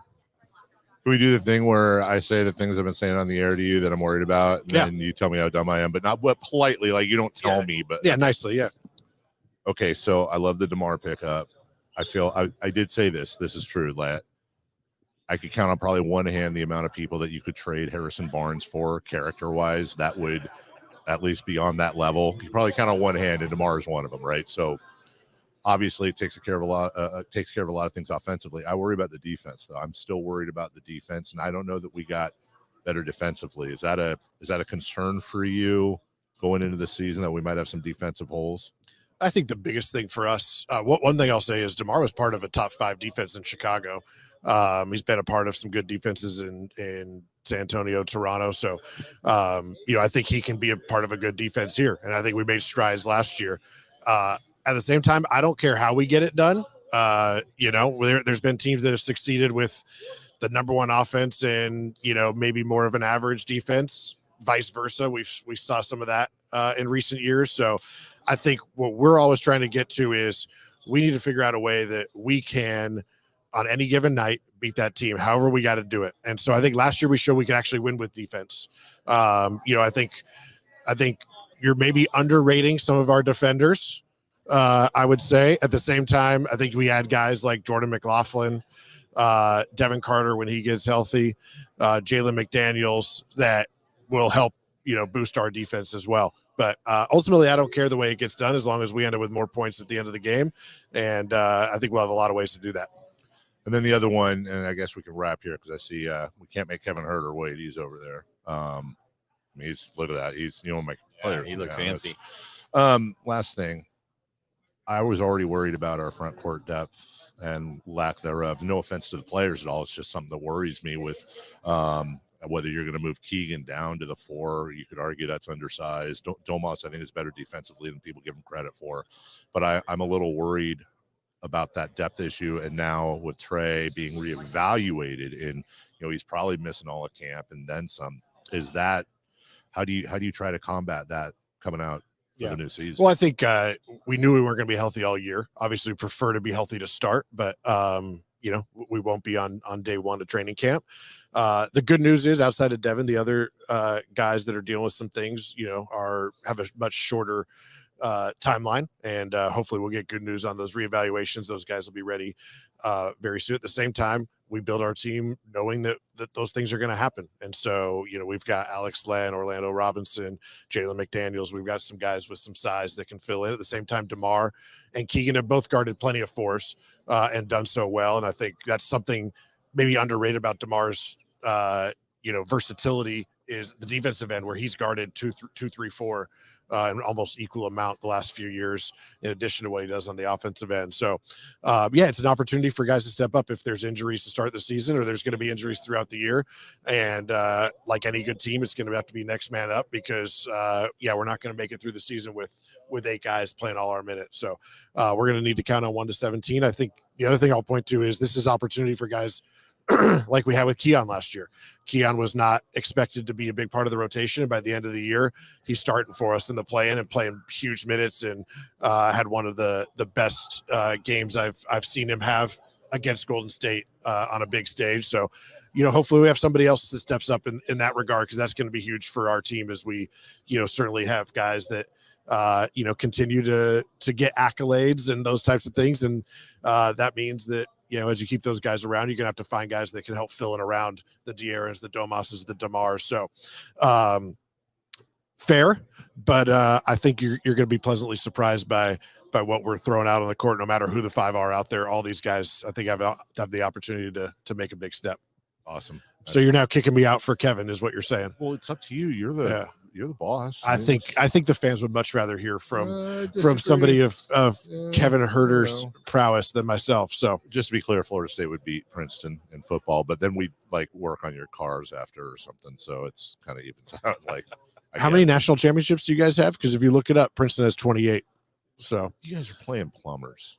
Wow. I'm sorry. That's like do NBA teams get to count all their championships? They all count. I have not read the whole rule book. That's offensive to plumbers.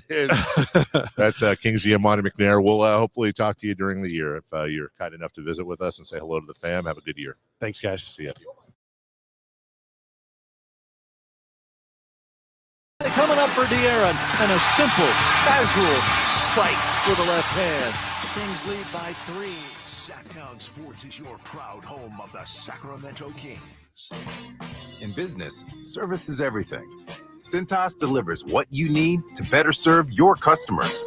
Whether it's freshly laundered work apparel for almost any job imaginable, tested and inspected fire protection systems, first aid and safety supplies, on-site AED training, or mops and restroom products, stocked and ready when you need them. Better work days happen together. So visit Cintas.com. Oh, I'm ready! And get ready for the workday. Order for Jennifer C. Is this my double shot, double cream, double froth, double pump, double hot, double whip, double sleeve? Yeah. Can you handle that much caffeine? Hey, did you know Discover automatically doubles all the cash back you've earned at the end of your first year? Well, I do now. Seriously, did you know Discover automatically doubles all the cash back you've earned at the end of your first year? Yeah, you just said that. Did you say I just said that? Yeah, I'm cutting you off. Did you say you're cutting me off? You earn, we match. Unlimited cashback match. See terms at discover.com/creditcard.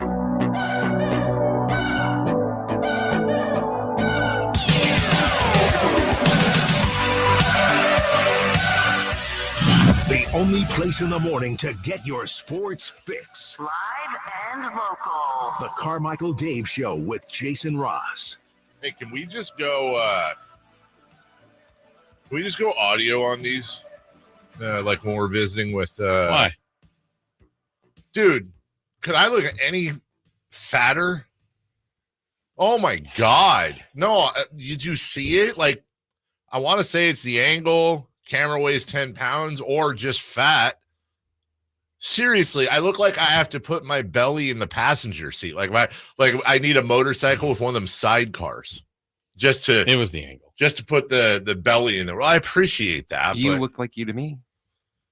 Wow. Right? I mean, you look normal. I don't think you. Jess in the chat said the camera adds 10 pounds, but how many cameras are on you? Right? That's mean. Right? And somebody said drink water. I'm doing 2 of these a day. I'm a sprinkler. I'm telling you, I could fill a glass full of ice cubes and pee in it and serve it to you, and it would look like ice water. That's how twice a night I'm having to, do the thing because all this damn water. Next thing somebody's going to tell me if I would, like they did with the bananas, if I drink too much water, you can have a cardiac arrest or something. I mean, well, okay. Yeah. Okay. Yeah. But that angle is just, it's the angle, Jason. It's not me. That's right. Thank you to Monte McNair. And the only bad part of that interview, well, other than honestly his really unwarranted aggression with the whole Florida State thing, he fired away right away. Yep. The only thing, there are 2 things about that interview I was disappointed in. One, I wish we had more time with him. That's nobody's fault. It's just the way Media Day works, and Kevin Huerter was right behind him, and everybody's got a station they've got to go to, so you got to get in where you get in. So that's nobody's fault. That's just the unluck of the draw. And the second thing is, I toyed with this idea. I really wanted to go after. I kind of wish weirdly that Drew Timme was on the Summer League roster because I wanted to go after him for the whole Drew Timme thing because I had been telling him for years not to have anything to do with Drew Timme because of the lookalike. But I felt that would be weird with him not there. Like, I don't know. I feel bad like because he didn't make the Summer League or he didn't make the camp roster. Right. He's not in the G League. So, but what Monty said about a lot of things, and we'll rehash that a little bit later. And he acknowledged the front court depth thing. And I didn't want to push back too hard because, he's a GM and I'm a doofus, but the whole DeMar DeRozan is part of a top 5 defensive team. I understand that, and I'm not saying his point isn't valid, but Alex Caruso was also a part of that team. Steph Curry's been a part of a top 5. Yeah. That doesn't mean Steph Curry's a great defender. I don't think because DeMar DeRozan, by the way, there's no disrespect to DeRozan's defense. I'm having a hard time bridging the gap between, DeMar was on a top 5 defensive team, therefore he's a good defensive player, or anybody for that matter. We see outliers all the time. Sure. I just, again, worry about, I think it's fair to say that team defense is an issue as it stands. Now, they were a very above average defensive team in the second half. Yeah, it got much better. And with Keon Ellis and the revelation yesterday that he'll be running with the first team with Trey Lyles out and Kevin Huerter out. So I think if they're starting Keon Ellis and he stays a starter, well, that's a different bag of potato chips. We still have a couple of issues on the wings and down low, but it's a much better defensive team. I don't know. And we'll talk to Kevin Huerter a little bit about his shoulder and a lot of other things. A real big mix, mostly fun stuff with Kevin, but we get into a little basketball. Well, and I wonder, I think the fair assessment of the Kings' defensive concerns are they don't have an all-world defender really on the team. I think that Murray and Fox are pretty good defenders, but they don't have someone that would be considered all-league defensively. Right. That would be the concern. But where I would say the things that can turn, I think if you see year 1 to year 2 defense got better, now it's year 3, and for the most part, it's the same team. They're not running it back exactly. That's right. But I would think continuity, repetition, same coaching staff, same players. I just think a lot of times you're going to be more on the same page with the same group that you're playing. So I would think the chances of the defense just being more solid all the way through is very possible. I think the 3 biggest questions with DeMar DeRozan that I think are fair and that will be told is, number 1, has he lost his step? He's getting up there. I think that's a very natural question. Number 2, the offensive fit. Is there enough ball to go around? And number 3, where's the defense going to be since we, at best, but just him and Harrison Barnes, at best, made a lateral move on defense. I do not believe DeMar DeRozan is a better defender than Harrison Barnes. I don't necessarily know that he's worse. It's like if me and some other dude with terrible teeth were having a smile contest. Just because we're even doesn't mean either of us are great. I feel like, and now I feel like this is being tough on Barnes, but are you putting more on Barnes than he was defensively? I do not think Harrison Barnes was a great defender. Full stop. I think Harrison Barnes was given almost nightly the toughest defensive assignment and at times was capable. Yeah, I felt like they shifted that to Keegan. They did. Towards the end, they absolutely did. They did. If that happens, and again, the way Mike Brown and even Monty has said it, I think DeRozan's going to guard 4s. Now, some nights that's going to be a problem. Right. But I don't know. There's something about defense to me that just the appearance looks worse if you're taking on a wing that goes by you or scores so easily, as opposed to, a 4 that muscles you around. Maybe I'm not thinking of it the same way, the same proper way, or if it's just that's too generic. But I think that DeRozan will do a nice job defensively with 4s. I think that's where he's going to be given his assignment. Now, I think there'll be some nights where you go, man, that was a problem. Their size may be a problem. On some nights. I wish I still had that endorsement going. That would have been a great segue. All right, Davantae Adams asked for a trade. Here's Davantae Adams yesterday on his Up and Adams show with, I believe it's FanDuel. It's Kay Adams. Isn't that with Kay Adams? Yeah, absolutely. Yeah. So it's pretty cool. It's her show, right? I'm sorry. Yeah, it's exactly. Or he's with her. Thank you for that. And he at this point of the timeline, the official trade ask had not come out yet. And he was asked about the infamous Instagram post talking about maybe them looking at trading him. And allegedly, Coach Antonio Pierce liked the Instagram post. Here's that part of the conversation. So this big story happens where they think your coach or your coach did, I actually don't know, likes this post about you getting traded. When you heard of that, I guess my first question is, how soon did you hear from coach? Yeah, I haven't heard from him. I haven't talked to him. So I haven't, I don't know. I don't really know exactly what that was about. Obviously I got, social media is a beast. So it's a lot of people out there that saw it and, wondering what's going on and people reaching out. And I haven't spoke to him. Well, I'm surprised by that. I would think okay. Well, I would think you work together every day. So if I would say, right. oh shoot, I accidentally hit that. I unliked it. Now it's this huge story. Is that just kind of like what the dynamic is? That's not something that you want to hear from him? Honestly, it's hard to comment on. I'm sure you would imagine as such, but it's one of those situations where I just keep my head down and keep doing my thing and let the chips fall where they may as it pertains to that. But I haven't there's been no communication with anybody from the team since that became a thing. But it's kind of just like the weekly what's up with Tay thing. It's always some sort of drama. But at the end of the day, 1-7 doesn't create any of it. So people can say what they want, but I'm just chilling, trying to be the model for, not stirring the pot and just locking in and doing what I got to do. Oh. Social media is a beast. Social media is, in fact, a beast. So then it comes out that... I got one question to ask. Yeah. Who is the worst person?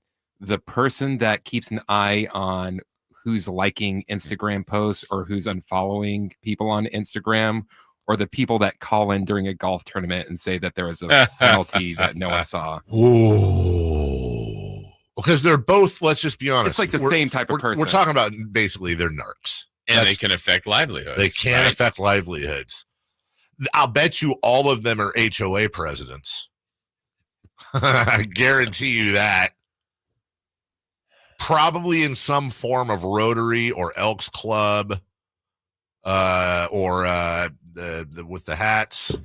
How does the person that sees the likes get that? Like, so if it's, I'm assuming it's someone that doesn't have a ton of followers, but might go, wow, and then how does that get out? Like, it usually has to be someone that's got some sort of following. Yeah. Whereas if it's a phone number, how do they get that, by the way, to get to the PGA? That's what I want to know. If you see something, is there a hotline? Yeah. That you can call? Like, PGA hotline, how can I help you? Oh, he touched the ball. Yeah. He moved that blade of grass. That's a 2-stroke penalty. 2-stroke penalty. I think there should be no anonymity if you do that. I think you should have to give your name and your picture. Especially because if you call anywhere, any time now, it's like, stand by because our services have changed. Right. Right. Like, you're getting a person. You got a person. Nobody's on the other line now. Is it an answering machine? Right. Leave your rule violate. And hi, this is PGA Tour. We're not here right now. We're not here right now. But please leave a message. We'll get back to you shortly. I'm glad you called, but I'm not home. I'll be back before too long. Wait for the beep. You got to leave your name. You got to leave your number. Wait for the beep. In your life. I'll call you back when I get home. Sorry, I had to do that. Let me get off the green. And every one of them that calls in is like, rule number 34, subsection D, paragraph 4. They know the rule. Yeah. I've got my 2024 PGA handbook with me right now. Right. It was underneath my Farmer's Almanac. Yeah. And my next to my Depends. Right. Anyways. Equally bad. Equally bad. Both going to hell. You're going straight to hell. Two teams, according to Adam Schefter, high on Davantae Adams' wish lists of places to land. And this makes a lot of sense. The Jets. Okay. Aaron Rodgers. And the Saints. Derek Carr. Okay. The Chiefs are not in contention. No? No. They make a lot of sense. Now, here's the thing. Why are they not in contention? Because I'm assuming because the Raiders aren't going to trade him to their interdivision rival. Oh, I guess there's that. There's that. Yeah. There might be that. So here's the thing, though, with Mahomes. I mean, come on. With the exception of Tyreek Hill, and the Chiefs got a pretty good haul for him. you're probably not getting a ton. You're not get like the idea of Garrett Wilson coming back for Davantae Adams. I don't know, because the problem here is that Davantae Adams is owed $71 million over the next 2 years, and that's a cap hit of combined $88 million. Now, I know there's some guarantee issues and this and that, but you're very much looking at, because of the guarantee, I think, runs out this year. So a team could cut. You're almost looking at a rental, if you will, unless you're able to restructure.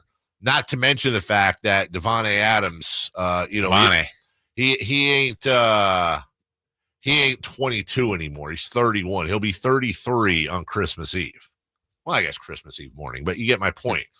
So, I again, if you're talking a player, great, but I honestly think the ceiling is likely a second round pick for him. And as a Raider fan, if I'm a Raider fan, I don't know. I'd want to do it. I think he's a great player, but I think it's just where he is in his career, what you are as a team. Yeah. I don't know how bad it is internally. Maybe it's not that bad. Maybe it's bad. I don't know, but the second you get a player that's already got a wandering eye and he can fetch you something in return, I think you do it. You say wandering or whispering? Either one. Okay. Wandering? No, whispering eye is totally different. Yeah. So Davantae Adams, here's a stat for you, Jason, from NFL Stats and other things. The Raiders are undefeated without Davantae Adams this year. They're 1-0. That is a 100% move him. He is a now let me here's this isn't going to happen, I'm sure, but what if, answer this from both sides, would you do Ayuk for Adams straight up? From the Niners perspective, let's start there. Yeah. From the Raiders perspective. No. Interesting. I don't know that I disagree with you, by the way. By the way, from a Niners perspective, I do it too, even if it is just a rental. Yeah. Because you have an opportunity. I mean, look, I don't want to read too much into Pantsgate or Shortsgate and all the other crap, but first off, I'll take Davantae Adams and Brandon. That's fine. I don't know that I love Davantae Adams. I don't know if a 31, 32-year-old Davantae Adams is an upgrade for Brandon Ayuk. Certainly not long-term. But I don't think they're going to lose anything. Okay. And I'd love to see Purdy and Adams. Oh, my God, I would. On the other hand, the Raiders do get back a top-notch receiver that's already signed for a while. They don't have to worry about that. Interesting. We'll take a break.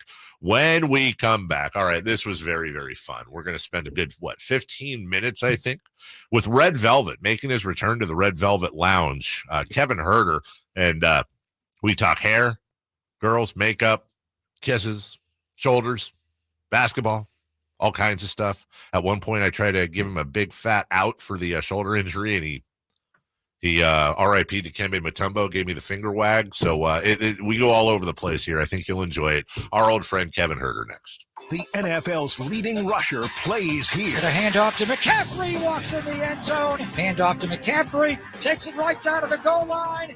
He does his thing again. McCaffrey goes in motion right. Backwards pass led by Juszczyk. A block there. Hurdles a man. 10-5. Touchdown. CMC. You can hear all of Christian McCaffrey's touchdowns on your home for 49ers football. Sacktown Sports. I didn't ask to be thrown in the streets with nowhere to go. I didn't think I'd survive.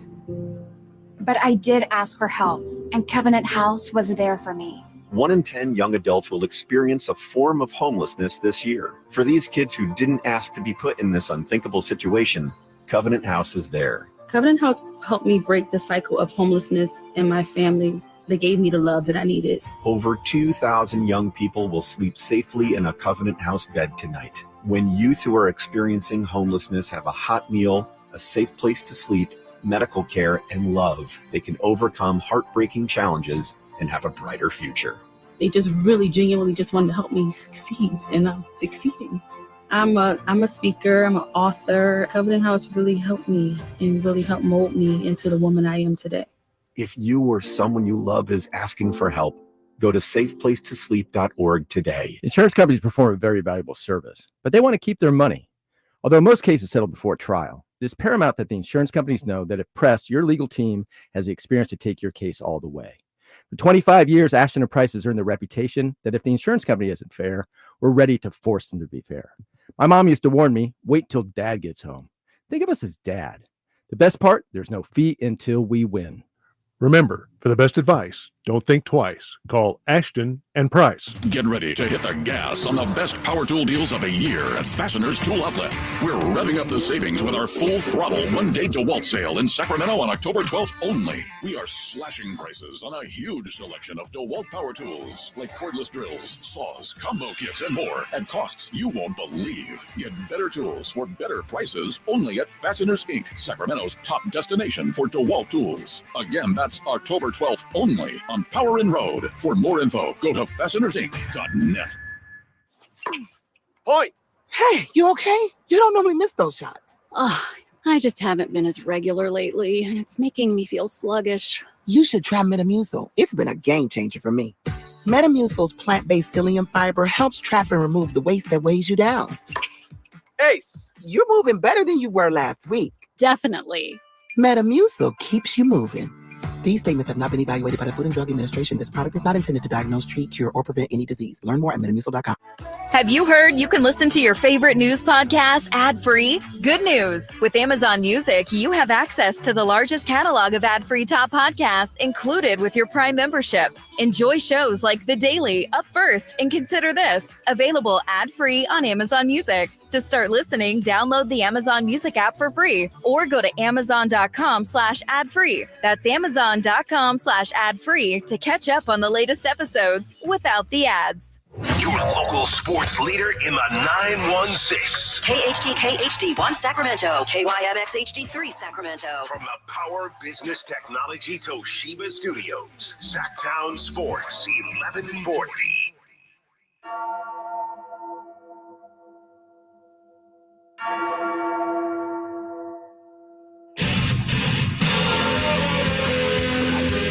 Ladies and gentlemen, we are halfway through the week. Your week! So right now, I need every single listener on their feet. Callers, texters, YouTubers, make some noise for Sacramento's favorite sports morning show. Carmichael Dave, Jason Ross, and the man behind the glass, Chris Berlon.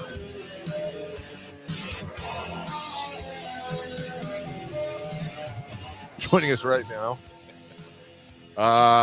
back for another round at least, freshly coiffed. Joining us right now, back for another round at least, freshly coiffed. Yeah, that is good looking haircut. Media day hair. It's Kevin Huerter, Red Velvet. Everybody, hello. Tight fit. I just, you remove the headband, all of a sudden you can see the haircut. It's crazy how that works. So there's not been a stylistic change in the hair from last year necessarily. We're just not wearing a headband. Just gone shorter, I would say, in general. On the sides. On the sides, yeah. The headband allowed for longer hair that it did. I didn't want to be, touching my hair all game. So the headband kind of was almost kind of moving into your world with he was getting kind of feathered and longer. And he gets long, but Domas is in the locker room pressing it. He presses it down to make sure it works for the game. Yeah. So the headband's done for the year. It's not happening. I think the headband has seen its last days. Wow. Breaking news on Sacktown Sports 1140. The headband is no more. Headband's done. Headband. Well, the NBA is probably happy because I was getting a new headband every game. Because that was just, what do you call that? Yeah, when you got to keep doing the same thing. Yeah. There's a word for this. Come on, superstition. So superstition. I had a new one every game. I reused them for practice, so I wasn't a complete bum. Sorry? What'd you do with the old ones? Sorry. The old ones, if we won, they went to a fan. If we lost, they went to the trash. So I got it. Yeah. So I know you've seen the fan that looks like you or tries to look like you think he'll Mhm. how soon will he pick it up that you don't wear the headband anymore? We shall see. We'll see if he continues the haircuts because I could just start doing some crazy things. Like if I'm not sure how old he is, but like if I were to per se buzz, would he get it back? See how far he'll go with it. See how far he'll go. Got like a mohawk one day. Flip the script. Yeah. Flip my the script. Pressure on him.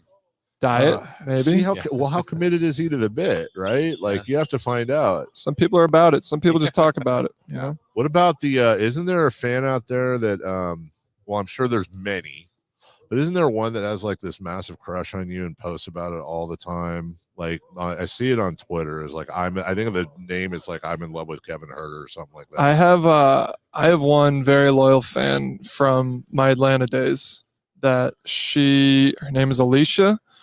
I still think goes to at least 1 or 2 a year. She only wears my jerseys. But we're cool. I see her in the huddles. I say what's up. Nice. It's great. She's a great fan. We have the same we deal with it all, and it's like it's awesome. Like, but it's always cool unless there's not like a boundary that's crossed. You know, Right. And right. she's But been Alicia's good. she's been great. She's been great. Nice. I gotta ask you about the Yankees. You want the Royals or do you want the? Come on. I was waiting for this. I was waiting for this Yeah. talk. You want the Orioles or the Royals? I think I want the Royals. Yeah. But Seth Worst lineup? Lugo and Bobby Witt kind of scare me. Okay. The worst lineup. He's a Giants fan. They don't have to really worry about anything. New All York the other Football Giants. Yeah. Football So, Giants. you're better quarterback to Daniel Jones. I'm sorry, but aren't you? I plead the fifth, although we are going to be probably right in line to figure out if he's the guy. Yeah. It's a prove it year. He knows that. Yes. That actually would have been funny if Kevin right there you said that. He's like, yeah, well, as you know, Daniel's my first cousin. We grew up together. Can you imagine? He's having a tough time right now. That would have been funny. He's been better. He's been better this year. So there's his credit. Are you cleared, by the way? You cleared? Are you ready to go? Yeah. I'm not. Not cleared. No, What's I it still take to get have cleared? my surgeon to think I'm Just a ready to go. signature? Yeah. Anytime you have surgeries, I mean, even our team doctors here, my agent, it's surgeon knows best. He was the one who was on the inside, saw it. He has his own plan.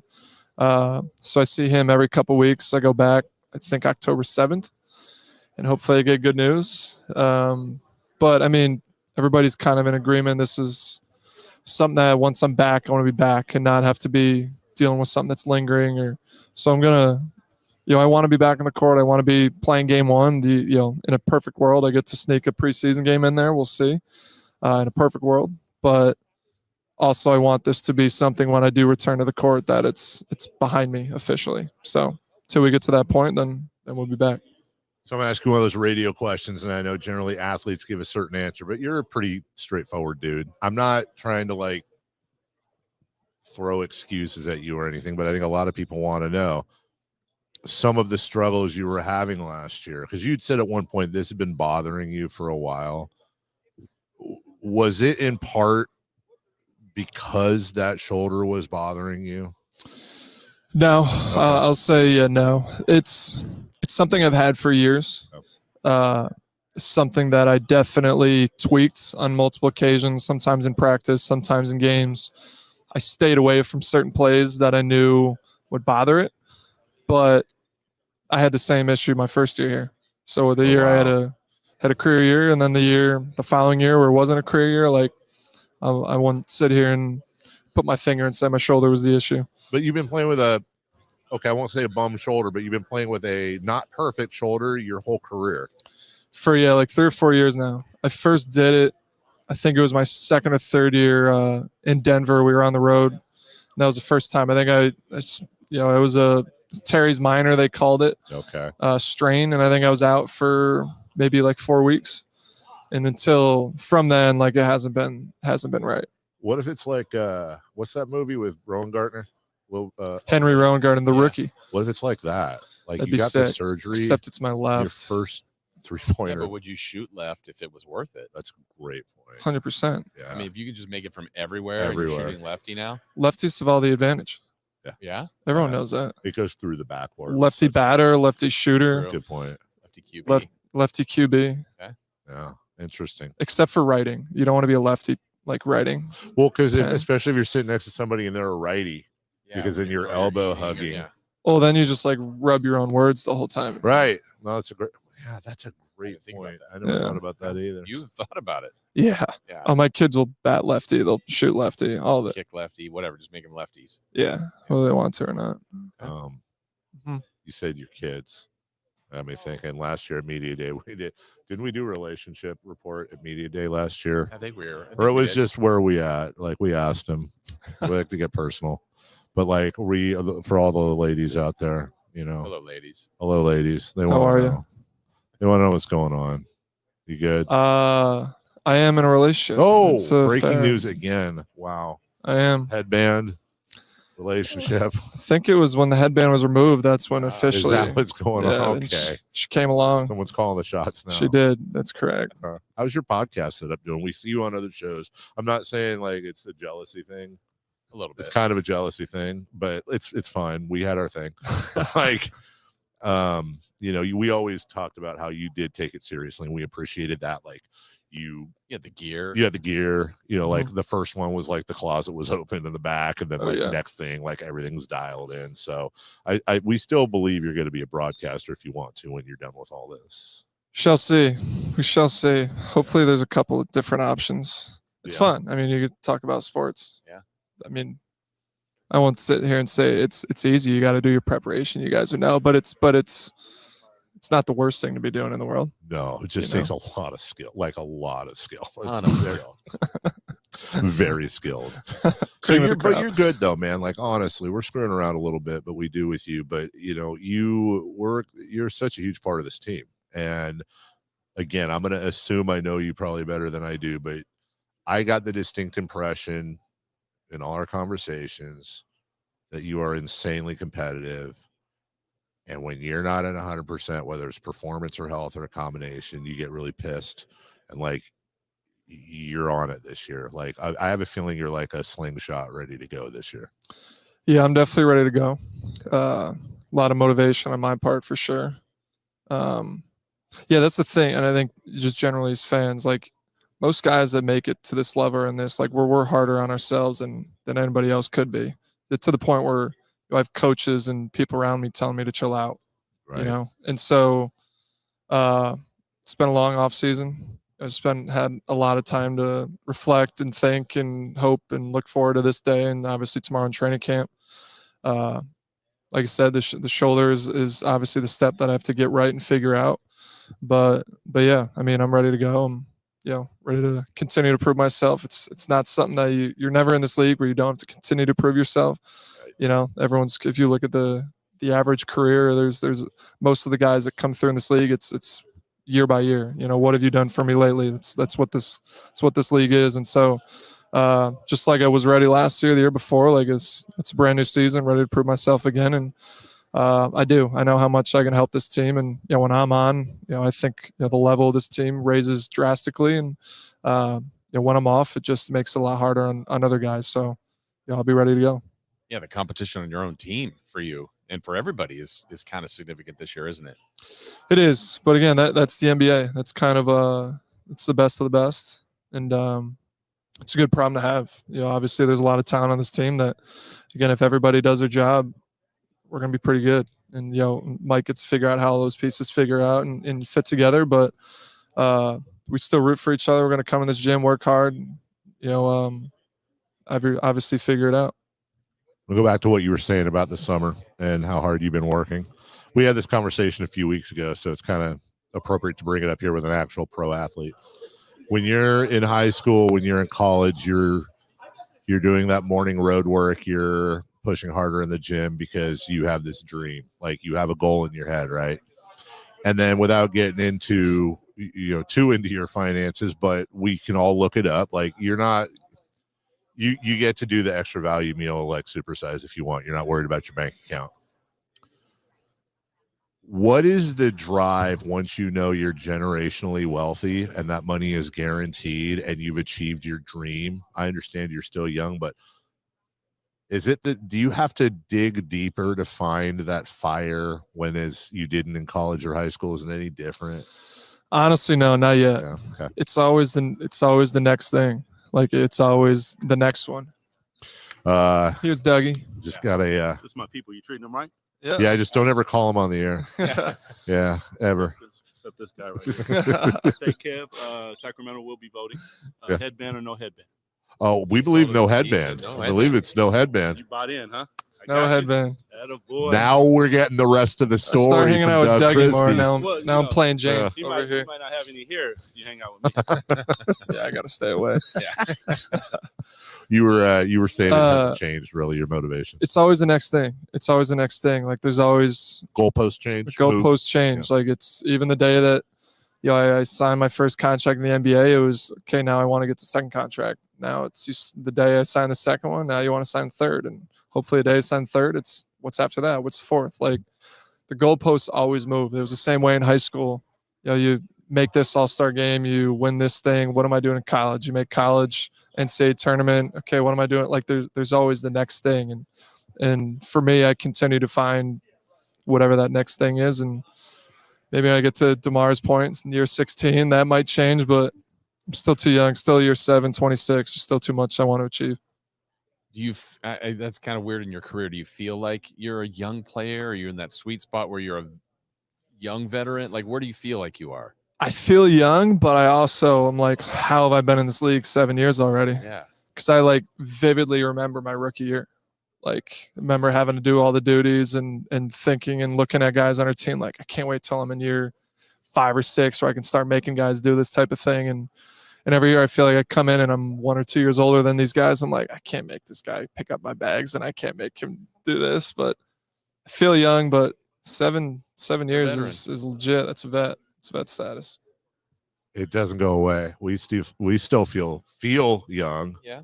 And then look at our beards. And then I found it like literally like a 2-inch hair growing out of the back of my ear, the back end of my.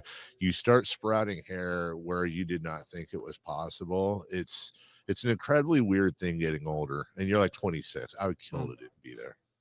Yeah, maybe the hair growth. I'll keep off the pod, but I think for me, yeah, it's my next. I got to grow the beard.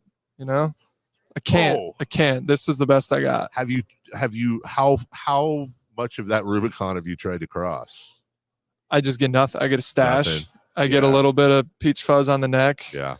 It's not enough where you're like, well, my son and you are similar of I've told you this before, of similar color. I get nothing. Cheeks, I get nothing. All peach You fuzz. could do a mustache? I don't want a mustache. Yo, Here's the thing I want. Came to media day with a mustache. There's an old picture of my dad when he was in college. He rocked a mustache, and me and my brother make fun of him every time we see the picture. And so I won't do it because I know I'm gonna look back and be like, oh my god, I had a mustache. Like, what was I doing? And it's on camera and TV all the time. Like, there's no hiding it. 4K. What if the career year was related? If you knew the mustache got you a career year, you're doing the mustache. Oh yeah. But there's also like stages of mustache. Like if you could really grow like a fireman's mustache, like a big old thick, kind of hanging over the lip, and you could just totally lean into that. Yeah. Yes. But I also probably can't get that thick of a stash, so it'd just be like this weird dirt stash.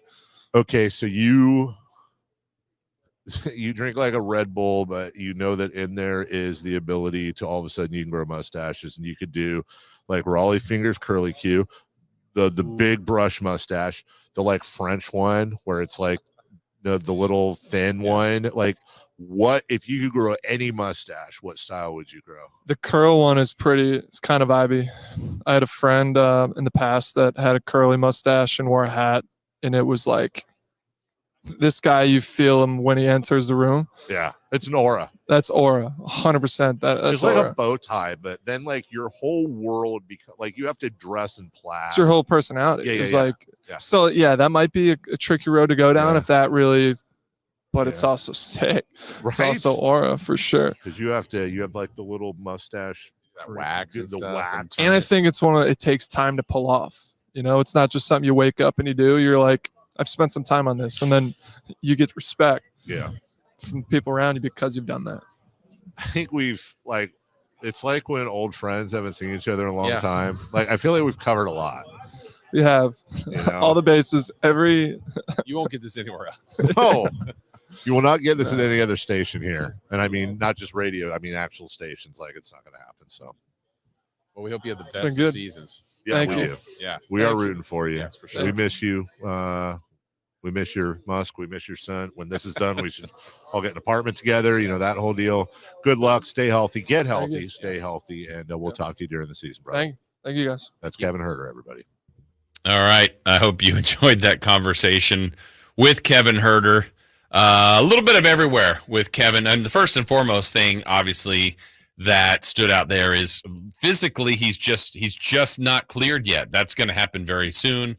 And once he's cleared, you could just tell here's a guy that's anxious. Here's a guy to be back and to be the guy he was 2 seasons ago. Because last year was just, for whatever reason, Dave wasn't his year, and he knows that. He's looked like I had a career year and then a disappointing year. So obviously he wants to be the career year guy again. I know we're not supposed to do this, but we're always honest and transparent, which is a no-no in sports radio. But I am personally biased and affected with Kevin Huerter. I want him to, as a Kings fan, I want him to do well. Yeah. Personally, I just like him a lot. He's just such a chill dude. Yeah. And, you know, we talked with him about it during the interview. As frustrated and upset as fans may have been with the inconsistency and whatever, he's like, you can tell he's so ticked. He's so ready. And we've seen it. Like, if we get Kevin Huerter the first year he was here, the October to All-Star game, Kevin Huerter, that's like finding a $100 bill in the couch cushion. Yeah. That is unexpected. That is manna from heaven. And I just hope that that's the Huerter we see this year. Yeah, so I know Mike Brown's addressed this too, and I think if you think about the options and Mike Brown has said this publicly, he's like, all I know for certain is that De'Aaron, Keegan, DeRozan, and Sabonis are starting. Yeah. If you make a case for 4 other options, I think, that are out there right now, one being that the current one, I think, that he's acknowledged is Keon Ellis. Yeah. Based on Kevin Huerter literally not being cleared. So Keon Ellis, based on the end of last year, his defensive ability makes some sense there. I think a lot of people have said Malik Monk. Mike Brown likes Malik Monk off the bench. That's just the coach's choice. That's what he likes. You get a great player off the bench. You could go bigger and play Trey Lyles. There's probably some metrics and reasons for that. And the other one is Kevin Huerter when healthy. And if you think about what he provides when he's right, that floor spacing is perfect. If he's making his threes, his size, his shooting ability, his passing ability, some of the other things he can do make a lot of sense for this team. But he's got to be making those shots. To me, there's no question that an in-form Kevin Huerter, along with DeMar DeRozan at the 3, Keegan 4, Sabonis 5, obviously Fox at the 1. That is our best offensive team. Yeah, and then if you consistently play Monk, Ellis, Lyles off the bench, that top 8, I think that's a pretty good team if they ran out there 70-plus times a year. I think the defense is the question. Yep. I think the defensive metric changes completely with Keon Ellis in the starting lineup, and I don't question Kevin's effort. Right. Defense. I mean, you could see the effort, but effort and results are different things. Right. And he's just not the defender. Keon's a better defender. Keon's one of the best defenders in the league. I don't think that's not an insult. Right. I would like to see him with a mustache. I like how he went all in on that. I'm like, I don't know where this is going to go, but of course Kevin will do it. He will. That's what I appreciate. He'll go wherever we go. Like, I'm really thinking about that vibe of the curl of the mustache. I just can't. Well, he said he thought he could do a mustache. I just thought it would have been great if he just showed up at camp with a mustache. That would be the time to do it. Would be when you have the whole off season to grow it. As I said, my son is getting close to shaving age, but his whole face is just it looks like a peach. Yeah, it's all like if he's in the light a certain way. It's just all the little blonde, little peach fuzzies. Yeah. And I the gingosity of the whole thing, makes that. I will say though, if you've seen a redheaded guy with a beard, That might be. Yeah, it is kind of like the handlebar mustache or the flannel or the bow tie. Like, it does become your whole personality because you got this big. You look like the brawny guy, the paper towel dude. There's. I mean, if you think about it looks like he could take on an elk. Yes, yes, and I love that. How about the cameo by DC? I just like to shout out DC for keeping it clean. although there was a kiss on the back of the neck. There was. Yeah. Well, behind the scenes, he did the. I mean, we've seen him in movies. He's a movie star. I think we can. say. Yeah, absolutely. He did the trick of putting his fingers. Oh, there was no lip to neck contact. Oh, veteran move. Different reaction if it's a wet willy. Yes. Yeah, for sure. But what are you going to do? It's Doug Christie. Right. Always good to see Doug, too, making a cameo, even if he had those really, honestly, I'm just going to be honest, really inappropriate and unkind things to say about me. Yeah. I don't know what that is. I always treat him lovely. Yeah. The vibes were good, though, and no vibes better than with Kevin Huerter. By the way, if you came into that interview late or you just want to re-rack it, I actually enjoyed listening to it the second time after experiencing it the first time. There's nuance to it. You can go to YouTube, and that is where we'll also put it on social media, but that's where we archive all the interviews, not only you've heard on this show, but with Styles and Watkins and the Drive Guys, etc., as we are the home of the Kings, and we're proving it. Good feedback, too, on the interview. Really? Yeah. Well, as we go to break, we're always transparent. So and we are here as much as we have fun with the listeners in the YouTube chat. We are here to service the listeners. That's our job. Full transparency. We also would love to have Kevin Huerter back. Are you kidding me? We'd love to have the weekly show. Here's the bottom line.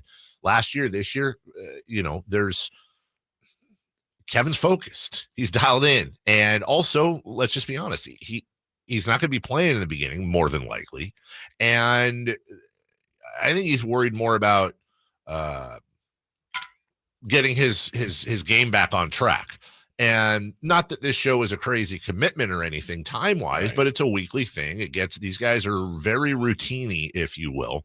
And we respect that. Anytime we have a player on, whether it's a weekly show or an appearance, what do we always say? We want to make it as easy for them. We'll record it. We'll do it at this time. We'll do a video. We'll do it audio. It does not matter. We want, when players come on this show, the attitude is always, we want you to feel like you're talking to a couple of fans, a couple of buddies, and this is something that you're looking forward to doing, or at least you don't hate that you're doing it. Right. And so I respect that. And if there's ever an opportunity to get Kevin back on, no offense to any of the other players, but he would be our first choice.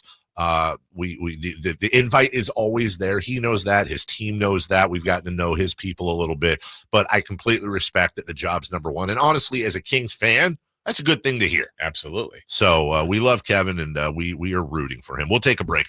When we come back, 4 down territory. Should the Raiders trade Davantae Adams? Emil Fragoso, Sacktown Sports 49er Insider, coming up at the top of the hour. We'll take a break. We're back next. The Sacramento Kings play here. He's got the triple. Sacramento takes the lead. Get your Kings fix all season long right here on your home of the Sacramento Kings, Sacktown Sports and SacktownSports.com. Some people just know they could save hundreds on car insurance by checking Allstate first. Like to check the propane tank on your grill first before hosting a tailgate. Let's fire up. Here, let me try. Seriously? You didn't check the propane? Who wants chips? Yeah, checking first is smart. So check Allstate first for a quote that could save you hundreds. You're in good hands with Allstate. Savings vary, subject to terms, conditions, and availability. Allstate Fire and Casualty Insurance Company and Affiliates, Northbrook, Illinois. Did you know your skin is the largest organ of your body? Huh? That's why you should shower with Old Spice Super Hydration Body Wash instead of plain old bar soap. Love your skin by super hydrating it with vitamin B3 and glorious notes of vanilla and shea. Did you know that my super hydrated skin is the second largest organ of my body? The first is my heart. Old Spice. Men have skin too. Old Spice Super Hydration Body Wash. 24/7 renewing moisture. With daily use.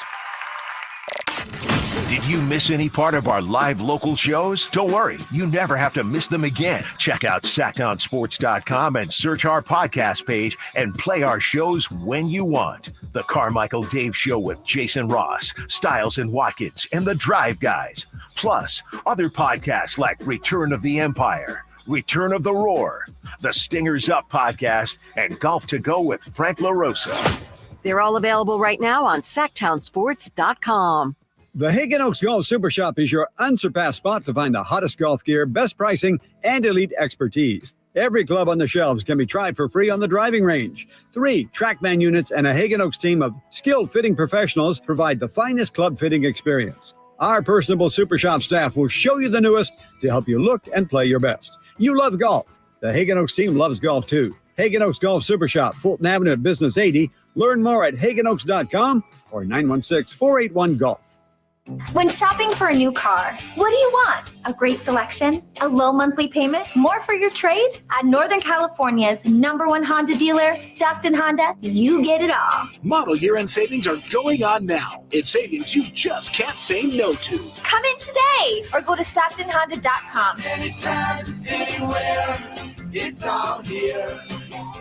StocktonHonda.com. #1 claims based on 2023 total new and Honda certified pre-owned vehicle car sales from American Honda Motor Company sold on report. Don't let summer energy slip away. Live the active life you love year-round with a personally fit arch support system from the Good Feet store. Precision engineered to support all 4 arches. Good Feet puts your feet in a more ideal, comfortable, and pain-free position. And Good Feet arch supports are now HSA and FSA eligible. Book a free fitting at goodfeet.com or come in and get a free pair of OS First Performance socks. Free. Normally a $25 value at the Good Feet store.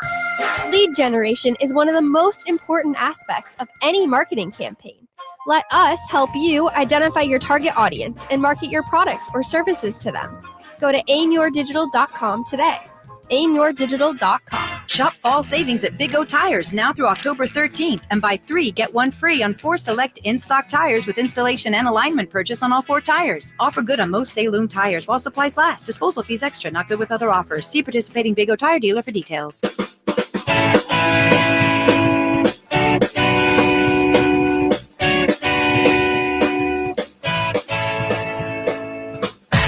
Carmichael Dave. He has very good sources, and he just kind of tells it as it is and gets to the point. Jason Ross. He has a lot of pretty smart things to say. He's good at what he does. On Sacktown Sports.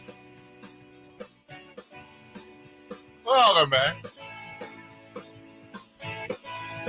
Kevin Huerter joined us earlier, and there we go. Hey, everybody on the YouTube chat, shut up. They're being wieners about this live show. Look, I got bullied into the live show, okay, and that's fine. And it is an absolute fact. We've been talking about it behind the scenes. I can't say what. I wish I could. I just got done talking about transparency, but there's rules. I can't break this one. There was, Jason, everyone loves you. You'll back me up here. There was a plan in place to have one this month, but a very key component, I think is as far as I can go here, we were not able to shake hands with reality on that one. It fell out. I have no idea what you're talking about. What are you talking about? Shake hands with reality? Expectations didn't shake hands with reality. What? No? Okay. So we had to, we're re-scrambling, but if they only knew. Are we re-scrambling or scrambling? I think we were scrambling to do it. But now we're re-scrambling? Now we're re-scrambling. Oh, got it. And yes, I would like to do the whole, I wouldn't like to do, but as a service to our loyal listeners who want it, despite my misgivings, yes, I would like to do. We want to do the old. We're doing it on Christmas. The old. Hey, if we do it by Christmas, I'll actually on Christmas. On the 25th at midnight. Yeah. No, we want to do the whole old school for those of you who were around, the old McGee's style buffet. Little biscuits, little gravy, little bacon, little sausage. I mean, prices are going up, but the powdered eggs, the hash brown, just one. And get those all in those early restaurant pans, and open up the listener lounge downstairs where we usually have the country performances. Yeah, it's locked right now. Yeah, it's not allowed. No. Do the 7 to 9 down there. So just what happens 6 to 7 and 9 to 10? We come back up here. It's a great point. How about 8 to 10? We'll split the difference. Okay. Yeah, we'll do the last two because people got to work and it's early and all that. But and they could see Styles and Watkins. That's exactly right. Yeah. Now I will tell you this: when and if we are able to pull this off, I better see each one of these dingleberries that are yammering about it in there, and we're gonna have little name tags. Hi, my name is just their chat names. Just their chat, exactly. Yeah.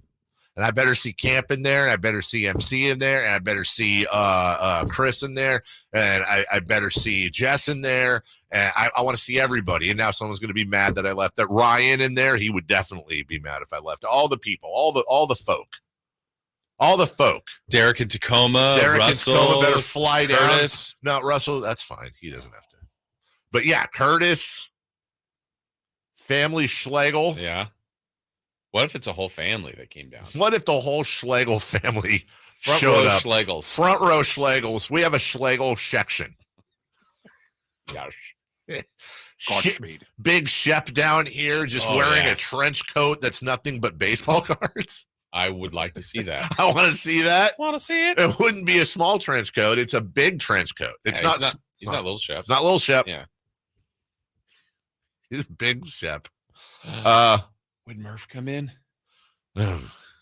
I'd just have a separate room with Murph. I think you guys would be in the corner. Yeah. Fly Murph up from Vegas. Yes. Me and Murph just hanging out. You and Murph and you. Times. He's just staring daggers at me and on your lap. Yeah. Yes. You give him like a little horsey ride. Yes. Whee! I want to see Emmy in there. Okay. No, I mean I want to win an Emmy. Oh, not the listener. I don't think she's local. Yeah. So they'd all be here to see Chris anyway.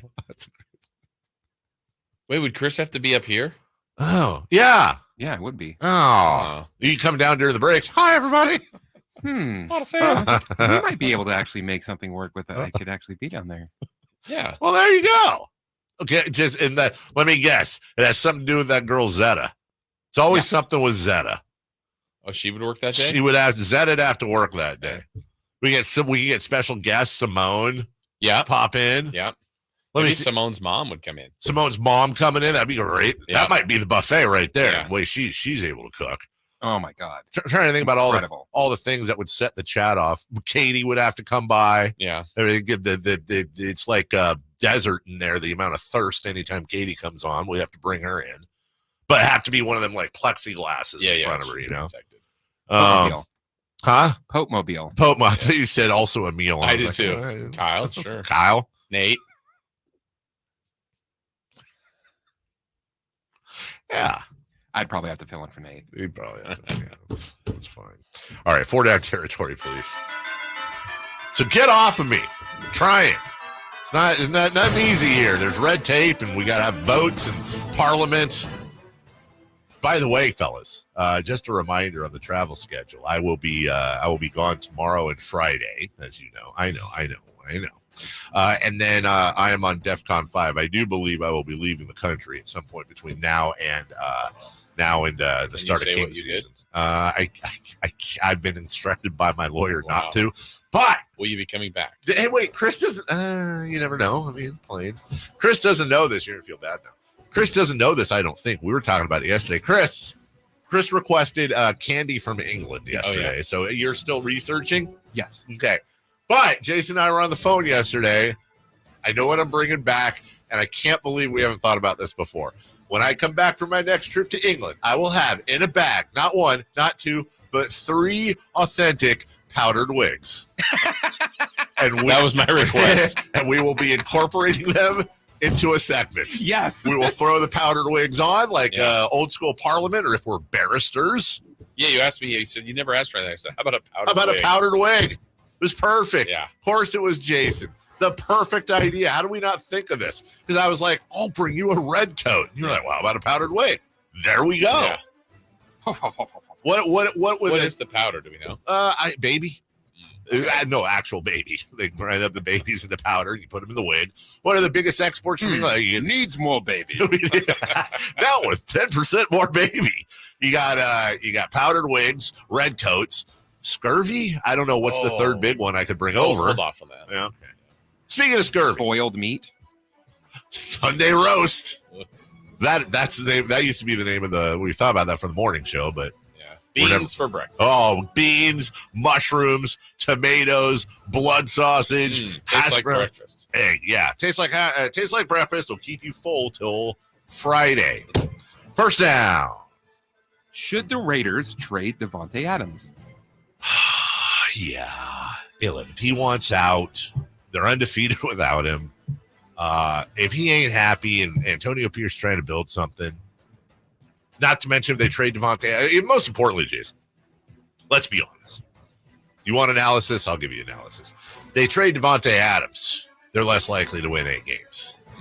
That's really what we're talking about. I see what we're going for here. I don't want him trading him for some player. Yeah. I want picks because Pick ain't suiting up this year. All right. So, yeah, look, he wants out. It's a lot of money next year.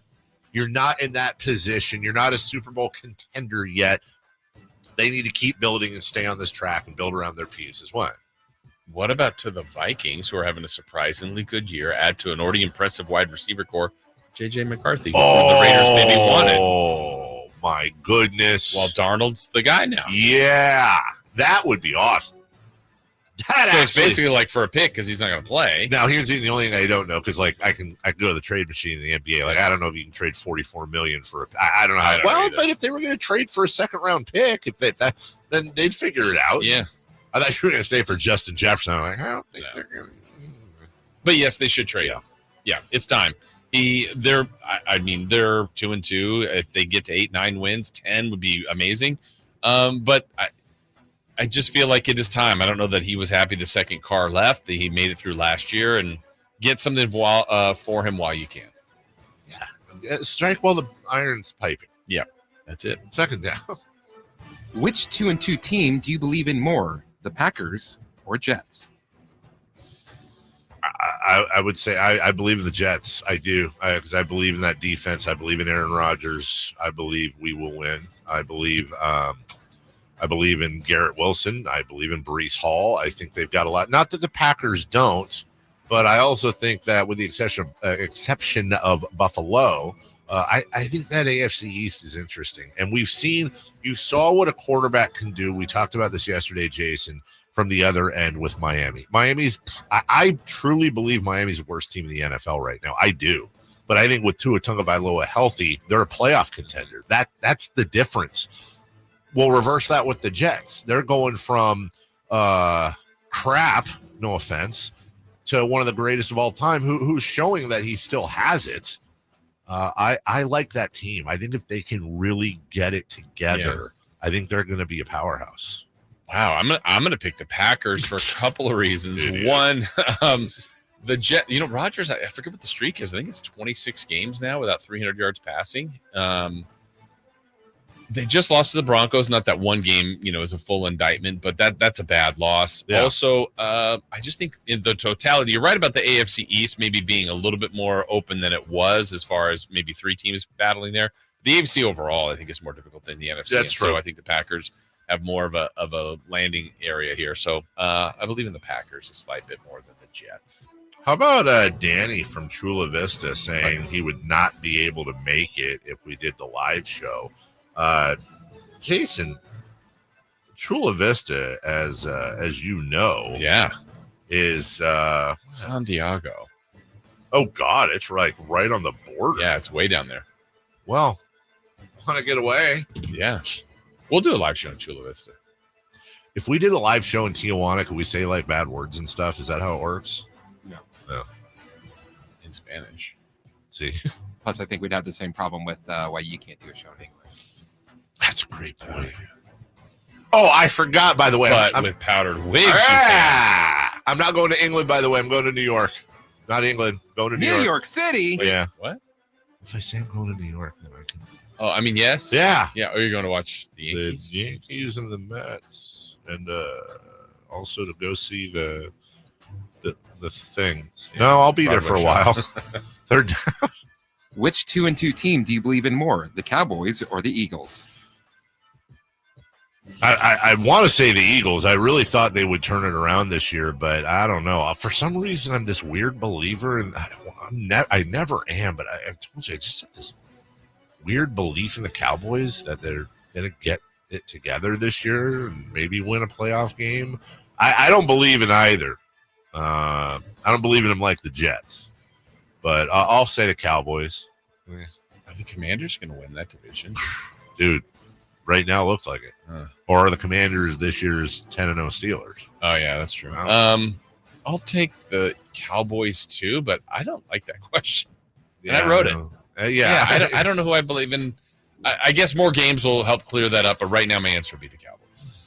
Yeah, I just don't feel good about it. Yeah. I don't feel good about either of them. I feel less crampy about the Cowboys. Fourth down, please. Which 2-2 team do you believe in more, the Niners or the Ravens? Okay, I really don't like this question. I don't like this question at all. Make an answer. I believe the Niners are more talented, so I will say the Niners, but the Ravens do this a lot where they fool you, but the way they played against the Bills, I think if the Ravens play to the best of their abilities, I think they are a bona fide championship contender. I just don't know that they can always do that. Yeah. I'll say the Niners, but man, it's a sliver. Yeah, I'll say the Niners too. I think the best version of the Niners is really good. The problem is, will we see that? Will we get that based on injuries, based on other things that have happened to them? I don't know, but I believe in them more. I think their path to in the NFC better than the AFC, but Ravens look good when Henry's running like that. I guess he still has it. Yeah. We'll take a break. When we come back, if you put all our streaks together to make a word, it would be ooh. Looking to get it started again. What's hot, what's not? Let's go streaking. We'll do it next. The only place you'll find Keegan Murray is Sacktown Sports. Out to Keegan Murray, straight away for three, and Keegan knocks down the triple. Hey, Sacramento, it's Keegan Murray, and you're listening to the home of Sacramento Kings, Sacktown Sports. Your local sports leader. Yeah, that's okay. That's fine. Hey, you never know when you may need someone to help you out, someone to represent you in an area of need, in a time of need, right? Things happen in life that we're not always prepared for, the unexpected. And one of those things that may be unexpected is you're working, everything's going well, and then boom, you're let go. A wrongful termination case. Those things happen. They happen quite a bit. You may need someone to represent you. You're in an auto accident. Those happen all the time. Those are unfortunate. You may need a little representation for that. Maybe something happened in the past that you'd like to move on from, that's still following you around, that you just can't get rid of. Well, expungements, those are all possible, and they can happen right here in our community. Someone who's local, someone who's done it, someone who's good at it, and someone who wants to help you out. That's Jonathan Gonzalez, his law team right in downtown Sacramento at SacLegalDefense.com. So be prepared and have that kind of insurance, knowing you can go to someone that can represent you and is willing to do so and do it very, very well. The number is 916-304-9187. Again, that's the law offices of Jonathan Gonzalez, SacLegalDefense.com. You can call him at 916-304-9187. Whether you're tinkering in your garage or tackling big projects, if you know the value of working with your hands, you know Harbor Freight. And you can be confident knowing that at Harbor Freight, you can get quality tools at prices that work just as hard as you do.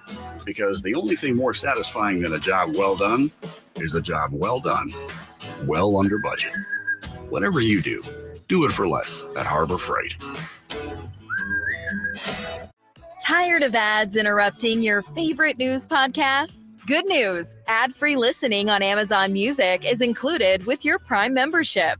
Stay up to date on everything newsworthy with podcasts like The Daily, Up First, and 5 Things Uninterrupted at Amazon.com/ad-free. Just head to Amazon.com/ad-free to catch up on the latest episodes without the ads. What's hot and what's not. Brought to you by American Energy Heat and Air, making the uncomfortable comfortable. Head to AmericanEnergyAir.com to find out more. What's hot? Yeah, hot. Real hot. And what's not? It's not good. Brought to you by American Energy Heating and Air, Sacramento's complete heating and cooling company, and second opinion partner. Who is Manchester City Football Club. Oh. And the team's 4-0 win over 4-0 win over Slovan Bratislava yesterday extended their unbeaten streak in the Champions League to 25 games, matching the Giants of Onkersfield. Correct. Manchester United. Oh, yeah. Who also went unbeaten from September of 2007 to May of 2009. Nobody cares. Stupid Man City. Just, who cares? They're good. They're great. They're amazing. Everybody loves them. Everybody loves them. They totally don't cheat. Totally. At all. Ever. Who's not? The Milwaukee Brewers. No, yeah. Yesterday, the Brewers started off the game with a 2-0 lead over the Mets in the first inning. Also led 4-3 in the fourth, but ended up giving up 5 runs in the fifth and lost the game 8-4. With that loss, the Brewers became the first MLB team to blow a multi-run lead and lose in 4 straight postseason games. Oh, that's just not great at all. That's gross. Yeah, that's not great at all. I mean, what are you going to do? Hey, what are you going to do? Not slide down the slide if you're Bernie. I'll tell you what I'm not going to do. I'm not going to. This is me being disciplined here. I've found the world of AI-generated radio jingles, and I'm just going to wait till I get home. Can I just tell you if this is what I think it's going to be? If this is anything? Well, now I'm curious. This is just going to get. Can you play one? Well, no, that's the thing. I don't think that I can. This is female singing one. This is a demo. I don't even wanna go out tomorrow. That's terrible. What the? Wait, that's not a real person? Here's male singing. To feel your heart beating next to mine. Won't Why does it sound like our YouTube broadcast? Male singing number 2. Ew. do you believe that our love is worth more? Our love? What why would somebody even make this? Is it bad AI? Yeah, is it AI in a pool? It's AI in Memphis. You're supposed to pay for this? Well, apparently not. It's knockoff AI. It says we could do a duet. It's BI. Let's go streaking, please. Obviously, I need to research. It's time to go streaking. We're going streaking! Who is the Nostradamus of MLB? Who can keep the streak going? It's time to go streaking. What the hell are you doing? We're streaking. How long would you have played with that? Played around with that. Hello. Oh, I will be cannonballing into the world of AI. Look, AI jingles. What I'm hoping is that I can just type in like Jason Ross is great, and then I want a lady to sing it, and here's different tunes to the jingle styles. Yeah, Jason Ross is great, or Jason Ross is great. You know, in different styles. Get Jason Ross is great. It sounds like Chewbacca. Yeah. I don't have any use for that. Well, it's because I asked yesterday. I wanted to buy some jingles for the show. Yeah. And our boss was like, "Oh, get them on AI." Well, if this doesn't work, then I'm going to go back to buying jingles. But they're not cheap. Like the one they do in Texas, the one that all the radio stations, the Jam Jingle Singers. That's a lot. It's like you send them a page, you get one page and certain spacing and all that. And then it's actually like people in a room. Yeah. Like real actual people singing into it. But like what's a lot, roughly? If we did a page for the show. When I asked Don Geronimo if I could buy my own jingles in 2011, how much do you think one page, which you get approximately, I think, 8 jingles, as long as they're not too long. $5 a jingle, $80. I said 500. 500. It was $3,100. This seems like a cash grab. 13 years ago. Yeah. And you know what inflation's done. Yeah. I was going to say we could go in as a show, but I'm no longer interested. That's why I was so interested in the AI. Yeah. But you know, that's the quality though. Right. Then that's great. You get what you pay for. They're the ones that set it up. Jingle jams. I wonder if I could commandeer my daughter's choir. Yeah. That'd be I kind heard her of fun. singing. She could do it. Yeah. Get a jingle. Then that's your new income. Jason in the morning. Yeah. All right, let's go. Let's streak, shall we? All right, playoff streaking. Everybody was at 0. Fresh day of playoff games yesterday. First day. Dave. Yeah.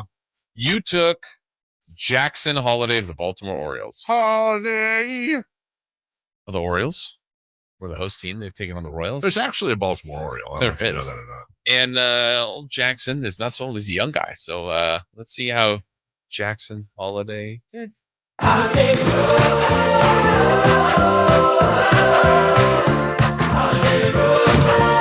Why would you not play? It's they don't. Because he's like 12. They don't call it the don't playoffs. It's the playoffs. You're supposed to play, idiot. DNP. Well, you're at 0 still. I'm taking him again. I don't even care. Really? Well, is he not going to play today? I don't know. I wouldn't trust him. All right, I'll pick someone else. I took Bobby Witt Jr. in that same game. And he was like, I think he got the only hit by either team. I'm not sure. He got an RBI hit, 1 for 4. And Chris took a guy you're familiar with, Dave, Marcelo Zuna of the Atlanta Braves, who really broke your heart. Well, Chris saw him get up 4 times. Those Braves didn't score either, but Marcelo Zuna got a hit. What'd I tell you? Yeah. I told everybody out there, I said, bet on By the way, when I first heard his name, did anybody else do this? I thought his name for a while was Marcelo Zuna. Oh, okay. Anybody else? No? I really legit thought it was Marcelo Zuna. Maybe a better name. Streaking's a little bit different too, by the way, because unlike the entire year, I'm watching all the games, so I know. Why did I pick that hit? Right, and then I'm giving away the end. I'm like, oh, he got a hit. Yeah, I'm supposed to let the whatever build. All right. So all 4 games, all 8 teams are back in action today. Give me, you know what? Give me yesterday's hero. Give me Fernando Tate of the Padres. Tatis. Yeah. Okay. I am going to take Francisco Lindor of the Mets. Yeah. Back to him. I'm also going to take a New York Met, Jose Iglesias. Oh, we're back to our final day. Okay. Tatis, Lindor, Iglesias. By the way, the Kevin Huerter's doing without the headband thing. It's really getting a lot of play on social media. People have opinions. Social media is a beast. I learned that today. The headband was probably squeezing his head too much. That was the problem. How we'll be able to spot him on the court now. Look for the guy with the red hair. How many redheads are what's your Mount Gingemore in the NBA of current players? Davantae DiVincenzo, Kevin Huerter. I don't know any. Are there other ones? Other redheads in the NBA right now? Those are the only 2 I can think of. I feel like that's it, guys. Yeah. It's Huerter and it's DiVincenzo. And we probably RIP lost the greatest of all time in that department, Bill Walton. Oh, that's right. He was. I think he was the greatest NBA redhead ever. Has to be, right? Trying to think. I'm even trying to think of Kings that were redheads ever. Huerter. Yeah. Is he the only redhead in the history of in the 40 years? In the Sacramento Kings era? There had was Joe Klein? Was he kind of a redhead? Yeah. I would say yes. All right. We'll take a break. We're at 2. You know what? Asking questions, getting answers. That's what we do. Niners at 9. Not a snack, a meal. Fregoso joins us next. On the move? Got somewhere to be? Take Sacramento Kings basketball with you. The Sacktown Sports app will let you stay connected to your passion. Never miss a moment of Sacramento Kings basketball with the Sacktown Sports app. I didn't ask to be thrown in the streets with nowhere to go. I didn't think I'd survive. But I did ask for help, and Covenant House was there for me. 1 in 10 young adults will experience a form of homelessness this year. For these kids who didn't ask to be put in this unthinkable situation, Covenant House is there. Covenant House helped me break the cycle of homelessness in my family. They gave me the love that I needed. Over 2,000 young people will sleep safely in a Covenant House bed tonight. When youth who are experiencing homelessness have a hot meal, a safe place to sleep, medical care, and love, they can overcome heartbreaking challenges and have a brighter future. They just really genuinely just wanted to help me succeed, and I'm succeeding. I'm a speaker, I'm an author. Covenant House really helped me and really helped mold me into the woman I am today. If you or someone you love is asking for help, go to safeplacetosleep.org today. Hey, it's Carmichael Dave for American Energy Heating and Air with a question. Have you recently had a technician diagnose your HVAC system and you were a bit surprised at how much it cost? Or did something seem off about their quote? Because at American Energy, they take pride in giving you honest, straightforward solutions to get that system up and running. Have their qualified technicians come out and give you a free second opinion. It's free. You got nothing to lose but some dollars off of that original quote. They're making the uncomfortable comfortable. They've been doing it since 1981, serving the greater Sacramento area. A+ with the Better Business Bureau. That's why they keep having customers coming back for more and more and more. You can call them and set that appointment at 916-520-9990. That's 916-520-9990 or AmericanEnergyAir.com. Call 916-520-9990 now. Advanced Infusion Center, where wellness meets vitality. Unlock your full potential with our customized Liquid Vita vitamin IV drips tailored to fit your unique lifestyle. Whether you're an athlete aiming for peak performance or travel often and looking to stay healthy, we have an IV just for you. At Advanced Infusion Center, we understand that wellness isn't just one size fits all. That's why our expert team is here to personalize your infusion experience. Ready to elevate your wellness journey? Call Advanced Infusion Center today or visit us at advancedinfusion.com. All guests come to you from the Folsom Lake Honda Hotline. Folsom Lake Honda, your one-stop Honda shop. KHD1 Sacramento, KYMX HD3 Sacramento. Your home for Kings basketball for over 25 seasons. Hammer time thrown down by Malika. From the Power Business Technology Toshiba Studios. Sacktown Sports, 1140. The Carmichael Dave Show. He's on the microphone when he's not on the microphone. He's playing a song, and when he's not playing a song, he's on the microphone. And then boom. With Jason Ross. No, he didn't. Yes, he did. Call or text at 916-339-1140. It's the Carmichael Dave Show with Jason Ross on Sacktown Sports. Yep.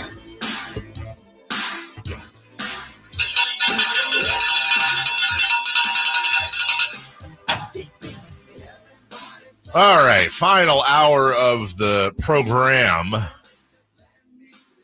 Coming up at 9:13, Davantae Adams requesting a trade, and I have odds as to where Vegas thinks he's going to go if he does get traded. Okay. Also, what to watch, and golly, there's a lot to watch, Jason.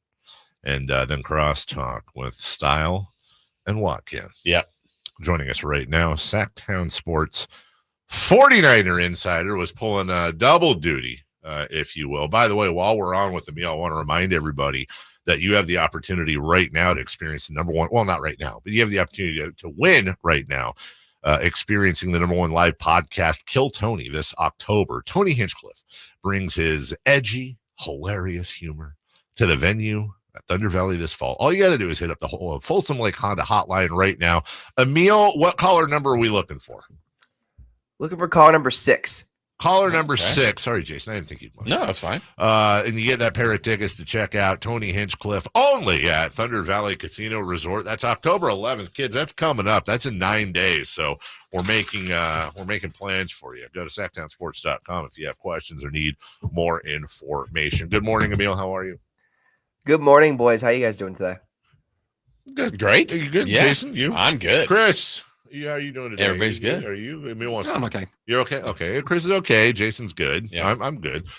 Just so everybody is aware, on YouTube at least, if you're watching, there was a big conversation last week about Emil's beard. Yeah, robust. Robust. And he has since trimmed it, he says. But Really? Jason, right? Like, that's trimmed? I guess that's trimmed. We cleaned it up. Okay. We cleaned it up. We lined it up. Got it right with the barber. Got a little cut, little beard trim. Nothing too crazy. I'm not getting rid of the beard because it's my first time able to grow a beard in my entire life. So I want to ride the wave as long as I can. So what was the What was the thing you were talking to me about in the parking lot? And I gave you a very off-color answer as to what it sounded like. Do you remember what that word was? For mine and our sake, I don't remember, and that's probably for the best for this radio show. Our conversations aren't always, radio friendly. So yeah, he said something. I said, God, that it was like it was something about something that makes your beard grow, like he's been eating or drinking more of it. And I said that sounds like I'll tell you off the air. Oh, I know what we were talking about. Yeah, no, I take colostrum. That's what we were talking about. Yeah. That's what it is. I said, colostrum. That sounds like what you'd call, I can't even, I'll sometimes do the thing where I describe it in a clean, there is no cleaning it up. So I'll save that for you off the air. Everybody else can take their guesses. We'll start here. Emil, would you trade Brandon Ayuk straight up for Davantae Adams? No, I wouldn't. Oh, really? No. Why? No, I wouldn't. Because Davantae Adams is also in the older stages of his career now, in his early 30s, rather than Brandon Ayuk being in his mid-20s in the prime of his career. On top of that, the Niners, while they financially could pull it off this season, couldn't pull it off past this season. Their cap bill is just too high. The Niners have already locked down Brandon Ayuk to a long-term deal. I put it out there yesterday when the news did break that he was looking to get traded, because the Niners absolutely expressed interest in Davantae Adams over the offseason and into training camp. When they were discussing with the Raiders different packages, there was that report about Jacoby Myers. That all seemed like smoke to me, considering that Davantae Adams was the real prize to get out of that Las Vegas pass catching group. He just wasn't really available at the time. And now, fast forward a month and a half later, he is. And that's the reality of the NFL. So could the Niners make a late swoop and give a second and a fourth or a fifth for Davantae? Sure, but it's not a necessity for the Niners right now, like it was midseason when they traded for Chase Young last year, or the year prior when they traded for Christian McCaffrey and gave a boatload of picks as well. There's just too many mouths to feed on this offense, even with the guys being injured right now, and with Juwan Jennings having his breakout season, as well as Ricky Pearsall likely coming back in the next 2 weeks. Jacob Cowing, another rookie they like a lot. There's too many mouths to feed in this offense, and I just don't see Davantae being super thrilled to be not always the number one guy. So you said no to the Davantae for Ayuk. Any other way, though? I mean, you kind of mentioned the other possibilities, but you wouldn't do that if you're the Niners?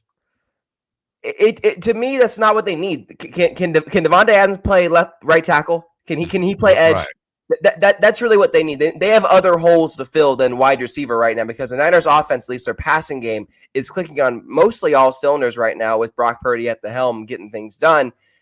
And they just need to get guys back healthy and fully in shape, and I think they'll be fine offensively. It's a defense that needs some stepping up, especially along that line with guys being out. If they can find a nice, a Javon Hargrave replacement. I saw one actually thrown out there. What if, and I know this will interest you, Dave, what if the Niners called Mike McDaniel in Miami and said, hey, you need a quarterback? What about Josh Dobbs for Calais Campbell? I saw that. I'd like that. I did see that. I mean, Miami's got to do something. I would be all for that. Let me go back to this though, because I want to make sure we're on the. It's not that important, but since we're just talking here, you're one jillion. And by the way, this isn't one of those like don't do the thing. I know you won't, where it's like you don't want to push back too much, so we just move on. Like argue with me here if it works. Sure. Because I agree with you. Wide receiver is not the problem. It's not that. No, you're 100% right there. And maybe I'm overthinking it here because most wide receivers are divas and it doesn't really matter. But you just signed Brandon Ayuk to this massive contract. And I'm wondering if maybe there's a little bit of early buyer's remorse. Plus, you had red shorts gate and all that other crap. And maybe, for all we know, Ayuk's like, I got paid. I don't care. So if it was, trading for something else for Davantae Adams to add him to the core, I get it, but I'm saying no. If Ayuk went to the Raiders straight up, you get Adams, you get him. He's got maybe 1-2 years left. The money, I think the guaranteed money's done next year. I think I read that. Yeah. You get off of Ayuk's long-term commitment, that long-term contract, and then you go out there with Adams and Kittle and Jennings and Debo. But you don't like that fit. I don't like it in terms of putting it together mid-season. I like to point out too that Brandon Ayuk went to Arizona State. Now, I'm not bringing that up for any reason other than Brandon Ayuk went to Arizona State. I don't know if that comes into this conversation or not, but that's where he went. Yes, Where'd you go to school, by the way? I went to school at Arizona State. Oh, what? No way. Yeah. Yeah, I've known BA and covered BA now for many, many years. So yes, not only from Sierra College, again, 10 minutes from my house, at least Sierra College here in Rockland. No BA. Again, the Niners mid-season putting this together with Davantae Adams isn't the ideal fit because of what the Niners try to do with their offense. If it was during training camp, late in the offseason, absolutely, then Brandon Ayuk for Davantae Adams straight up makes a lot of sense for both sides involved. And the Raiders get the younger pass catcher that might not be as talented on a singular skill position like Davantae Adams is, and vice versa. The Niners get Davantae Adams, who at one point was the best wide receiver in the NFL, unequivocally at one point with the Packers and Aaron Rodgers. Just right now, though, I don't see them being able to patchwork this together, and that's why Ayuk was so valuable and why at the last second they went around in circles and came back to the table, because the Niners needed Brandon Ayuk as much as Brandon Ayuk needed the Niners. And while it hasn't proven so far this season that they need him to be this all-world guy, they're still 2-2, and they need him to step up. And eventually, I do think he will come back to the guy that he was the last 2 seasons. On top of that, he's also one of the best blocking wide receivers in the NFL. And Davantae Adams, I don't feel like is bought fully into that program, especially going into the early 30s of his career. Again, it takes more than just being a great pass catcher to play on the Niners offense. Emil, last week when we were getting ready to talk about that game, that we just felt no matter what, the Niners had to beat the Patriots, and they did. It was pretty comfortable, did a lot of good things in that. How much does this week parallel that game? I know it's a league team in Arizona, but they've struggled a bit, giving up a bunch of points this last week to the Commanders. What do you think about that matchup, and how similar is it, do you think, to the Patriots matchup? I think it's similar in the sense that they're both teams that are coming off of bad losses.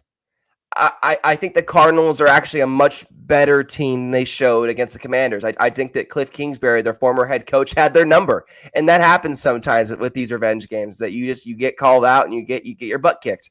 And I think the Cardinals will come out, coming to Levi Stadium, come out with a grudge and try to score some points. I like what the Cardinals have done this year. They were in week 1, they were like 2 possessions away from beating the Bills. It felt like that they've had a lot of these games this year that they could have swung other way. And while their defense absolutely isn't very, good, there's not a lot of star players on the defensive end, their offense can, on the right day, get to 40 points. And if they do that against the Niners, which I don't expect them to, but at the end of the day, who knows? The Rams also found a way to win that game with their depleted roster in week 3. Anything is possible. So I think the Cardinals are going to give the Niners a much better test than the Patriots did. I could see it being a closer game, but the Niners do pull away at the end. Give us Talanoa Hufanga and Christian McCaffrey and anything else that matters injury-wise updates. Yeah. Talanoa, we don't know the full extent right now of rolling his ankle. I expect it to be precautionary. There was no real wrap on his ankle, anything like that. He was on the field actually for warm-ups. Didn't take part in warm-ups per se, but he was on the field and looked, chipper and moving his usual self. No noticeable limp. Whereas with Trent Williams last week when he injured his toe, there was a noticeable limp in the locker room leading up to week 4. But I think Talanoa will be back out there at practice this week. I would expect him to be out there at practice today, if not tomorrow. Tomorrow's their biggest day of practice anyway. And then as well with Christian McCaffrey, look, he's got bilateral Achilles tendonitis.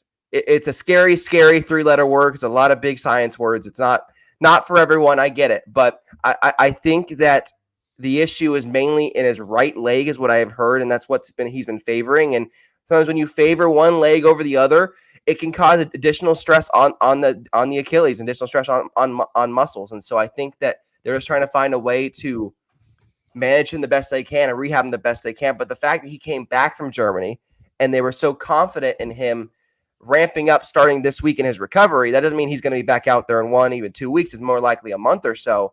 It's an encouraging sign that things have, quieted down to a degree, like John Lynch said last week.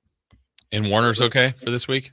Oh yeah, Fred's totally fine. Fred, there was no injury update really from Fred, and more so he was just day to day from the ankle sprain. It looks like again, the Niners were up pretty much 21-0 at half, if not for a miracle Joey Sly 60-yarder, which was a phenomenal kick by Joey Sly, and the only real bright spot of the Patriots offense in that first half.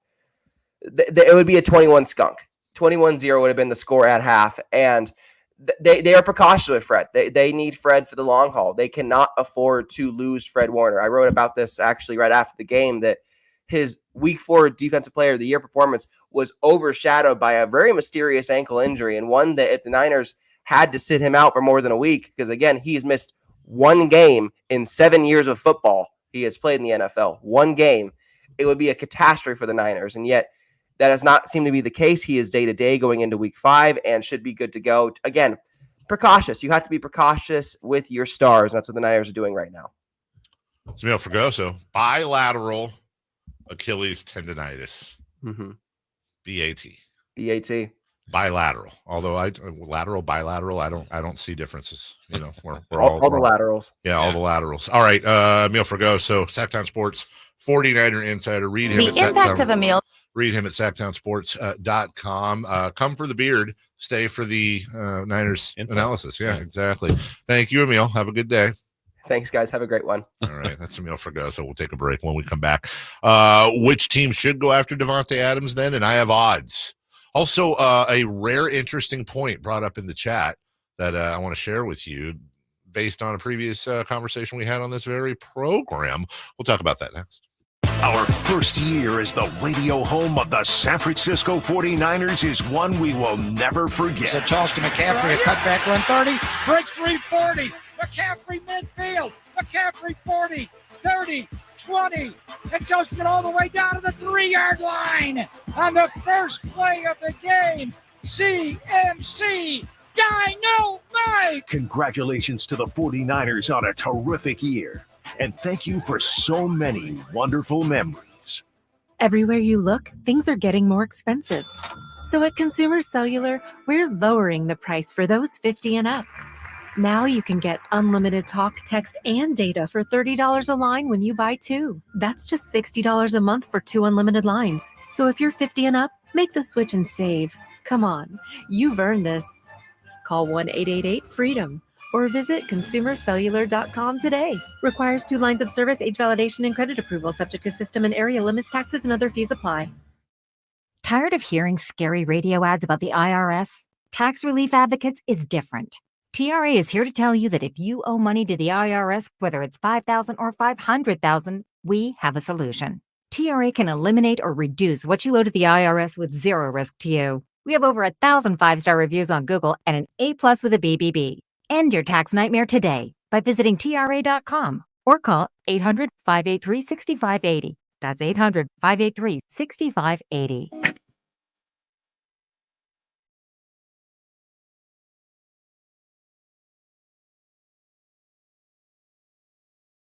The Carmichael Dave Show with Jason Ross. Call or text at 916-339-1140 on Sacktown Sports.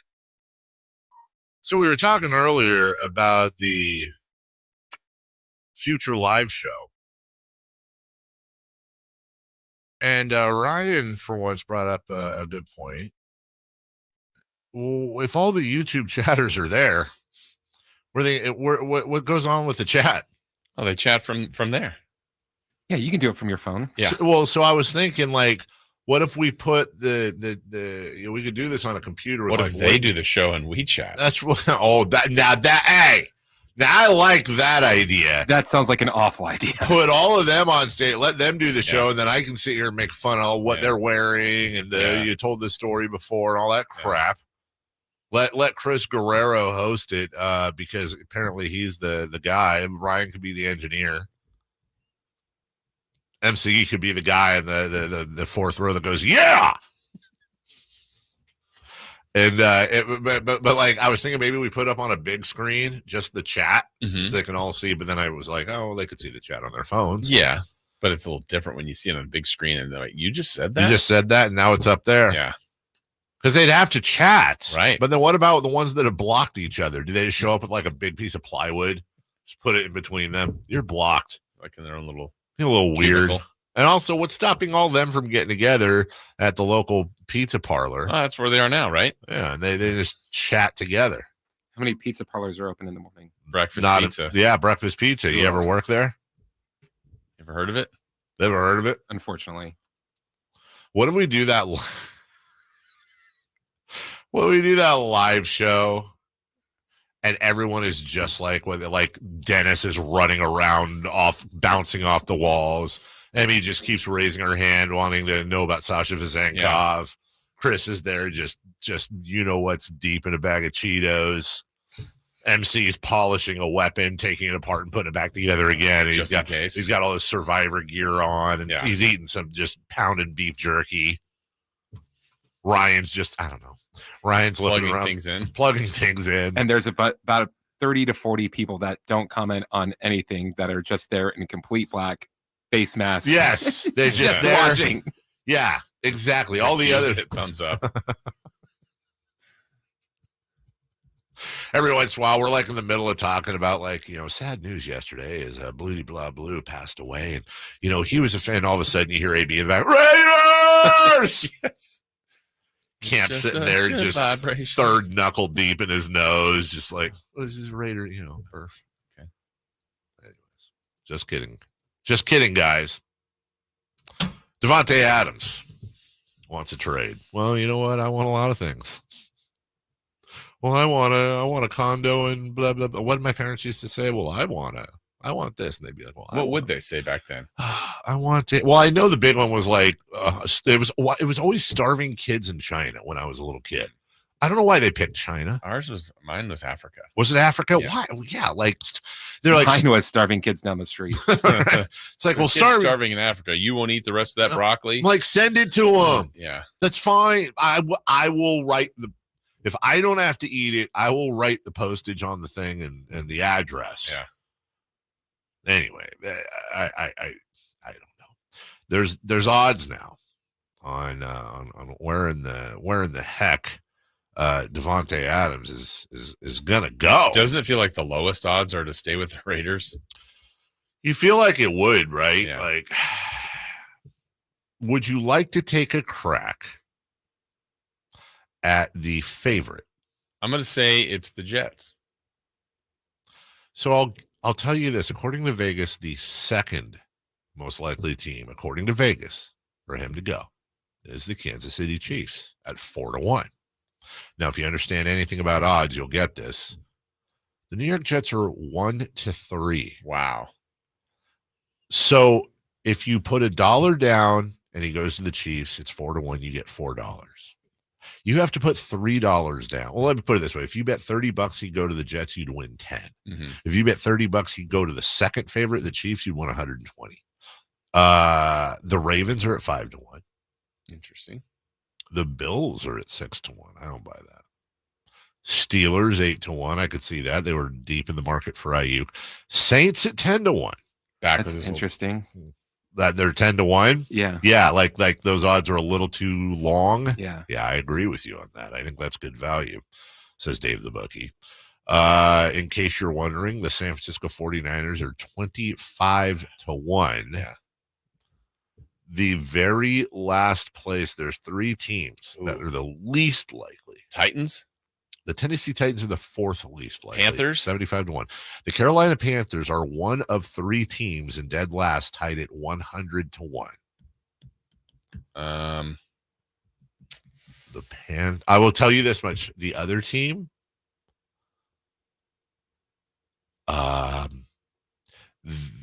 also has a similar team name in the sense that it's in the kingdom. Also, the city starts with the same letter.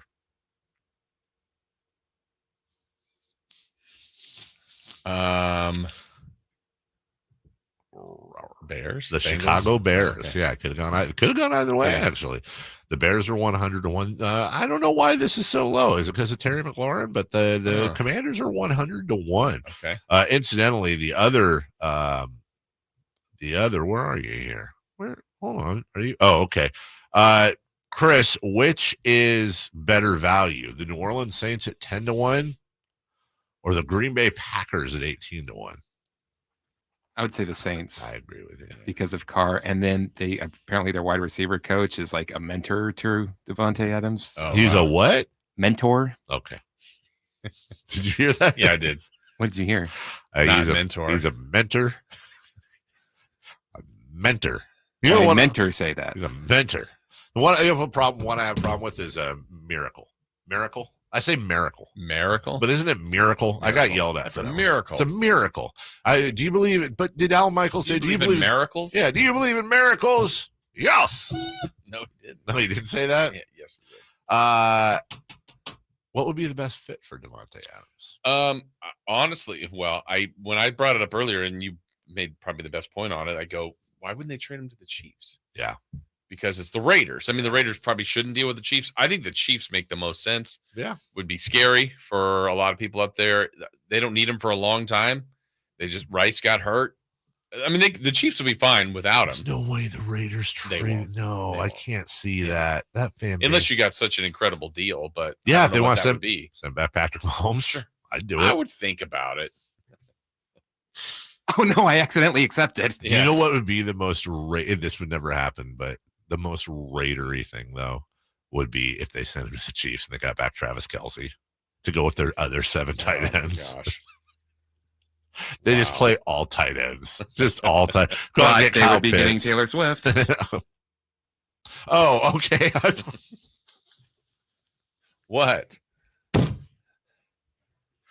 Would it be worth it? I thought he was okay. Yeah. I misheard that. Anyway, trying to think. It would be a team that has a good offensive system / quarterback that needs a weapon. I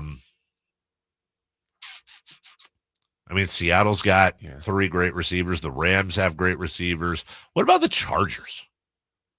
Herbert to Adams? Yeah, but that's also division. Yeah. You know? Nope, you're right. You're right. The Chicago thing I get for a lot of reasons, but really mainly because they've got a great receiving core. Yeah. Do you think Minnesota would do the one I said, the McCarthy? He's hurt, done for the year. You got Darnold now. I mean, it's probably too much of a stretch for them. Good. Davantae Adams and Justin Jefferson. Get out of Dodge. That would be insane. I'm sure they wouldn't do it. I mean, are you though? Look, are you? I hear you, but at what point do you go, this isn't a fluke? We're 4-0. He's leading the league in touchdowns. He was a number 3 pick. He's got the pedigree. At once upon a time, people thought he was going to be a Pro Bowling stud. Why do we want to take a chance on an unproven rookie when we have our guy who could conceivably, the average age of, good quarterbacks, give us another 10, 12 years? Yeah. I'm not saying they're there. I'm saying I don't know if the Minnesota Vikings decided that Sam Darnold is the long-term answer, if they're ready to make that move.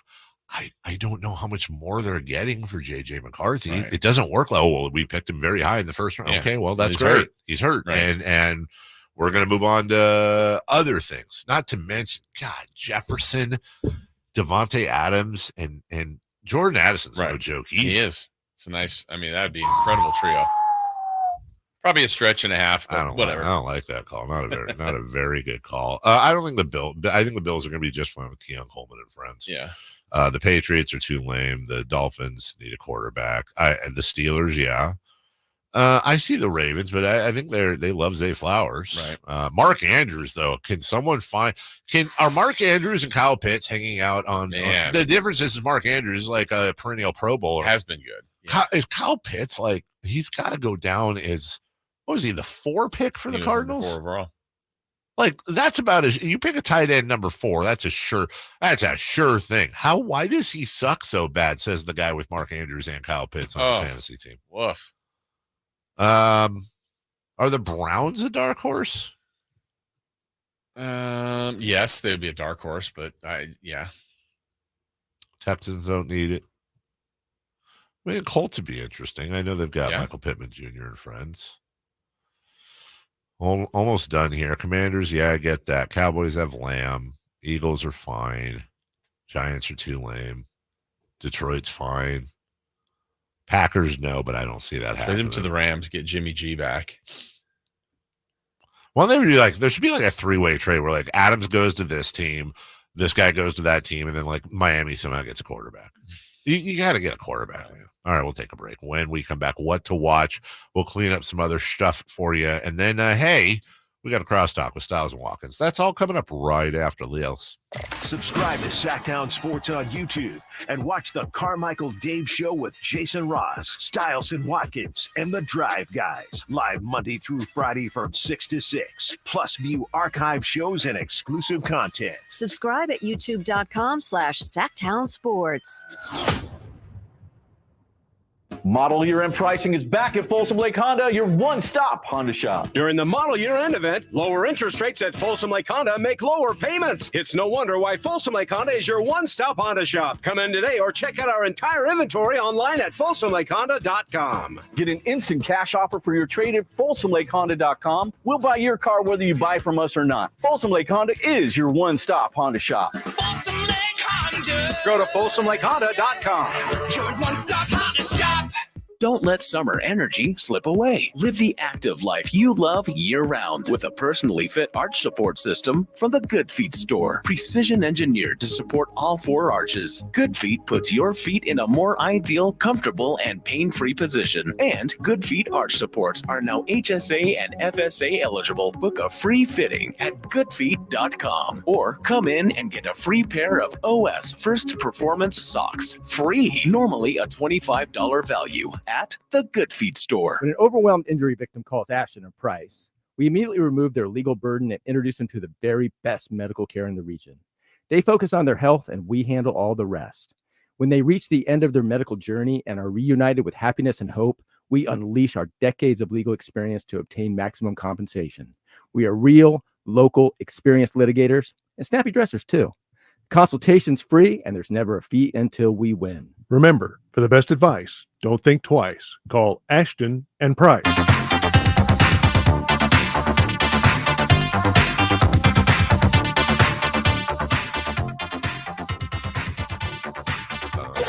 Waking you up with the best in local sports. They just make it interesting, you know? It's the Carmichael Dave Show with Jason Ross. On Sacktown Sports.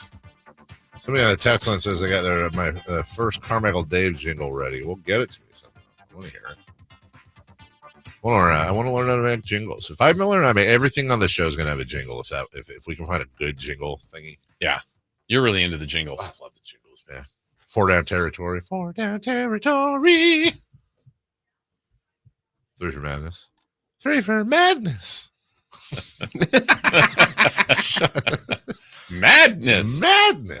I don't know if you saw the video clip, but the Dolphins were getting hammered. And there's a guy. Poor Dolphins. I know. That was a terrible Dolphin. And there was a guy in the crowd with his girlfriend, and he was talking about how Mason Rudolph was sliding into her DMs. Well, got back to Mason Rudolph. Yeah. I was responding actually to whoever the girl was. Had sent a few messages my way. I believe she was a Steelers fan, and so I was responding back. But hey, water under the bridge. It was a response, and it was about 8 months ago. It was definitely not in between second down going to third down. That's for sure. So, yeah. But a good frame job for a little 15 seconds of fame, I guess. It's all what these kids are going for.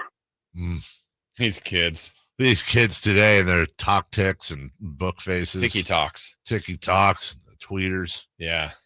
Tyreek Hill is excited about the new quarterback in Miami. He's special, man. He's been in situations like this. Even when he played in Baltimore, came in, played some big games, won some games. And the good news about it is we got another Pro Bowl quarterback, man. So that's the least of my worries, man. So not a whole lot of coaching him up. He already know. Just put the ball in whoever's hands because we got a lot of playmakers on this team. So, hey, strike up the band, baby. It's going to be fun tonight. That's horseradish. I love Tyreek Hill. I love hearing Tyreek Hill speak. He's just so effervescent and off his rocker. This was before the game, correct? Yeah. Tyler Huntley, by the way, career high in passing is 1,081 yards. That was 4 years ago. For his lifetime, he is that's 1, 2, 3, 4, 5. That's 21 games at 5 years.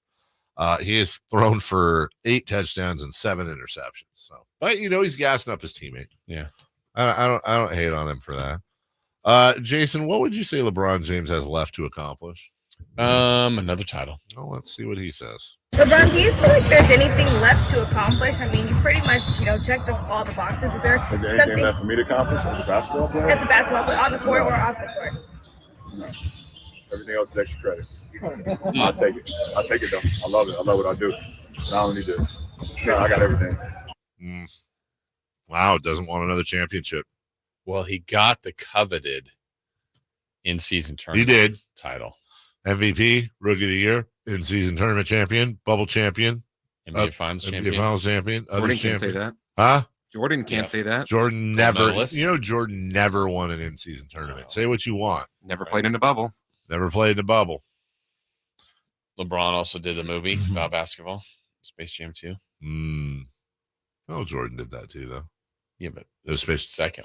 Ooh. Were the stars bigger and better and faster and the Monstars? I don't know. I didn't see it. I didn't see it either. Chris, did you see it? Of course you did. What was that? Did you see Space Jam 2?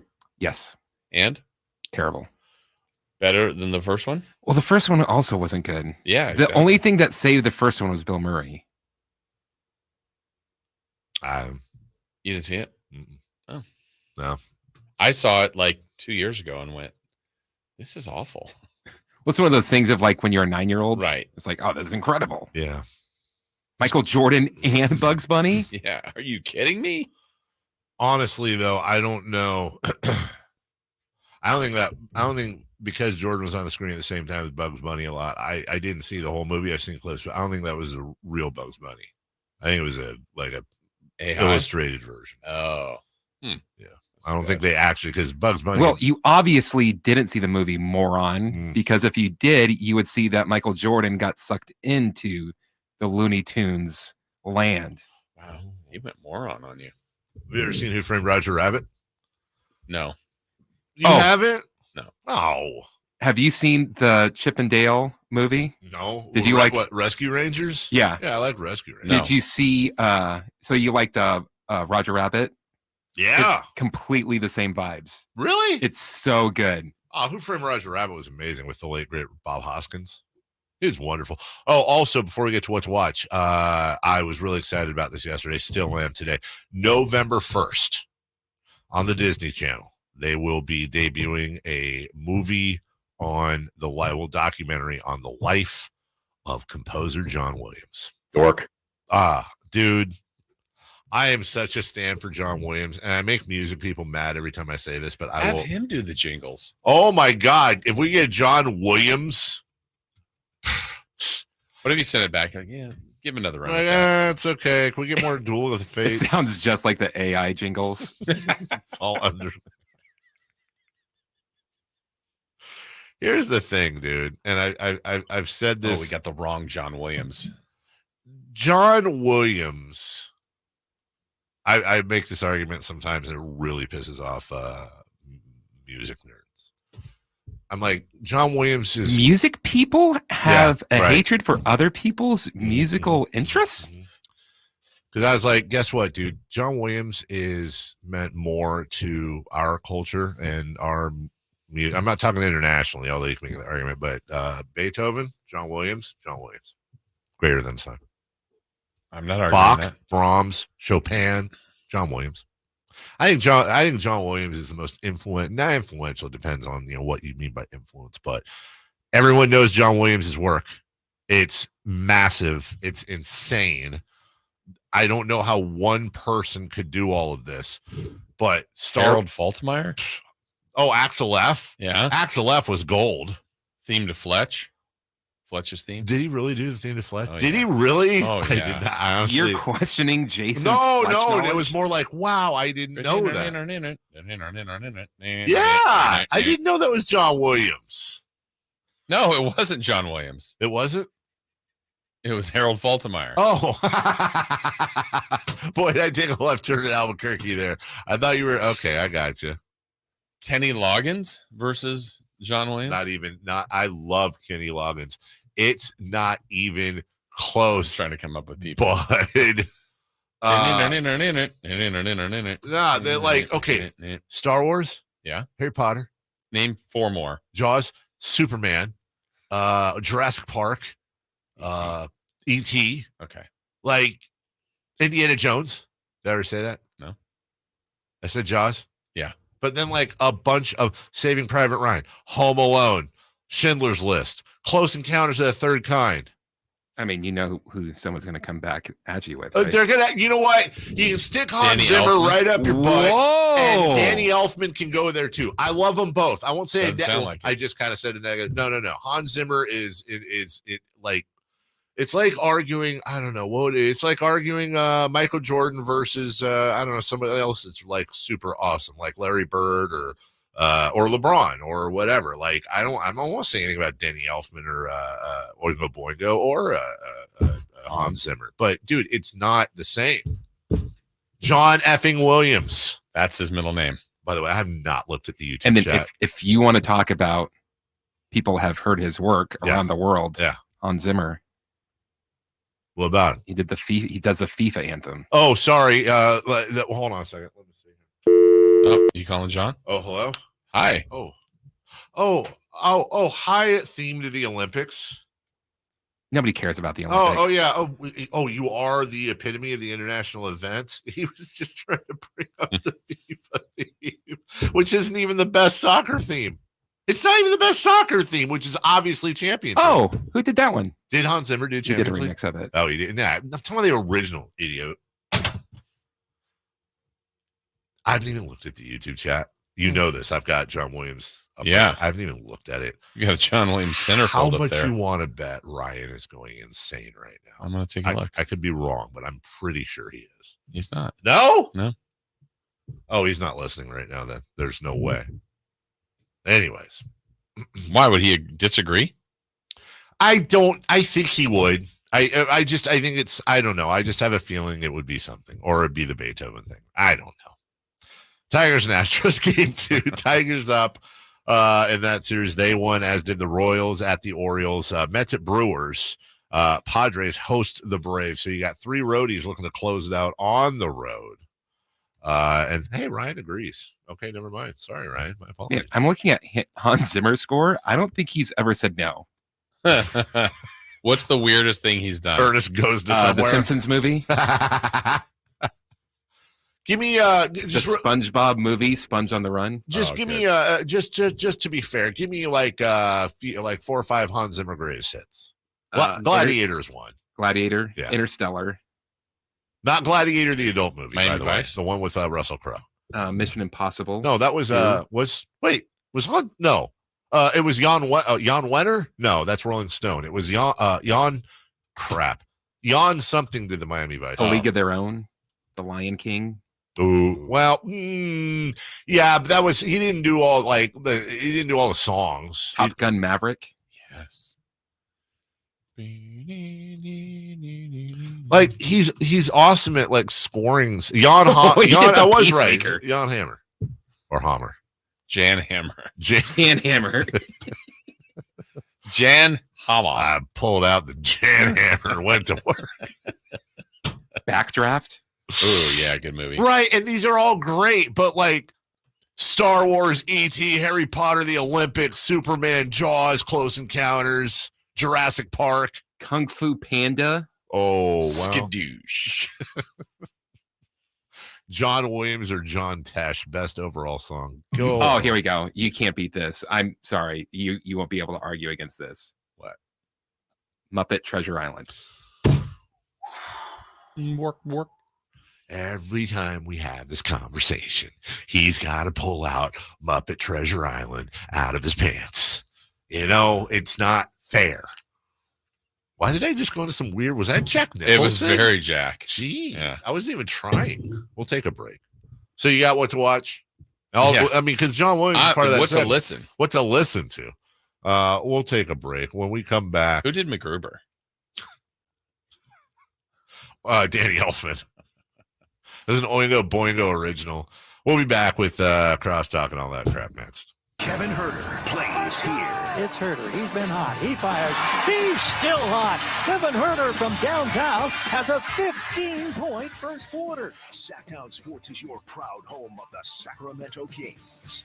Carmichael Dave here from my good friends at American Energy. Cool weather, if not cold weather, is in our future. You know that. It'll eventually get there, and American Energy wants to make sure your system is operating safely and properly. So now is the time to take advantage of the $49 fall tune-up inspection. That's regularly $119, but includes a full safety and duct inspection. And if your system's over 10 years old, it's free. The tune-up is on American Energy. Give them a call right now. They're offering $50 off your first recommended repair, or if you need a new furnace, that's half off the price of a new unit. American Energy been serving the greater Sacramento area since 1981. A+ with the Better Business Bureau. You can check them out at theaeway.com for an instant quote. That's theaeway.com. Tell them Carmichael Dave sent you. Call 916-520-9998 now.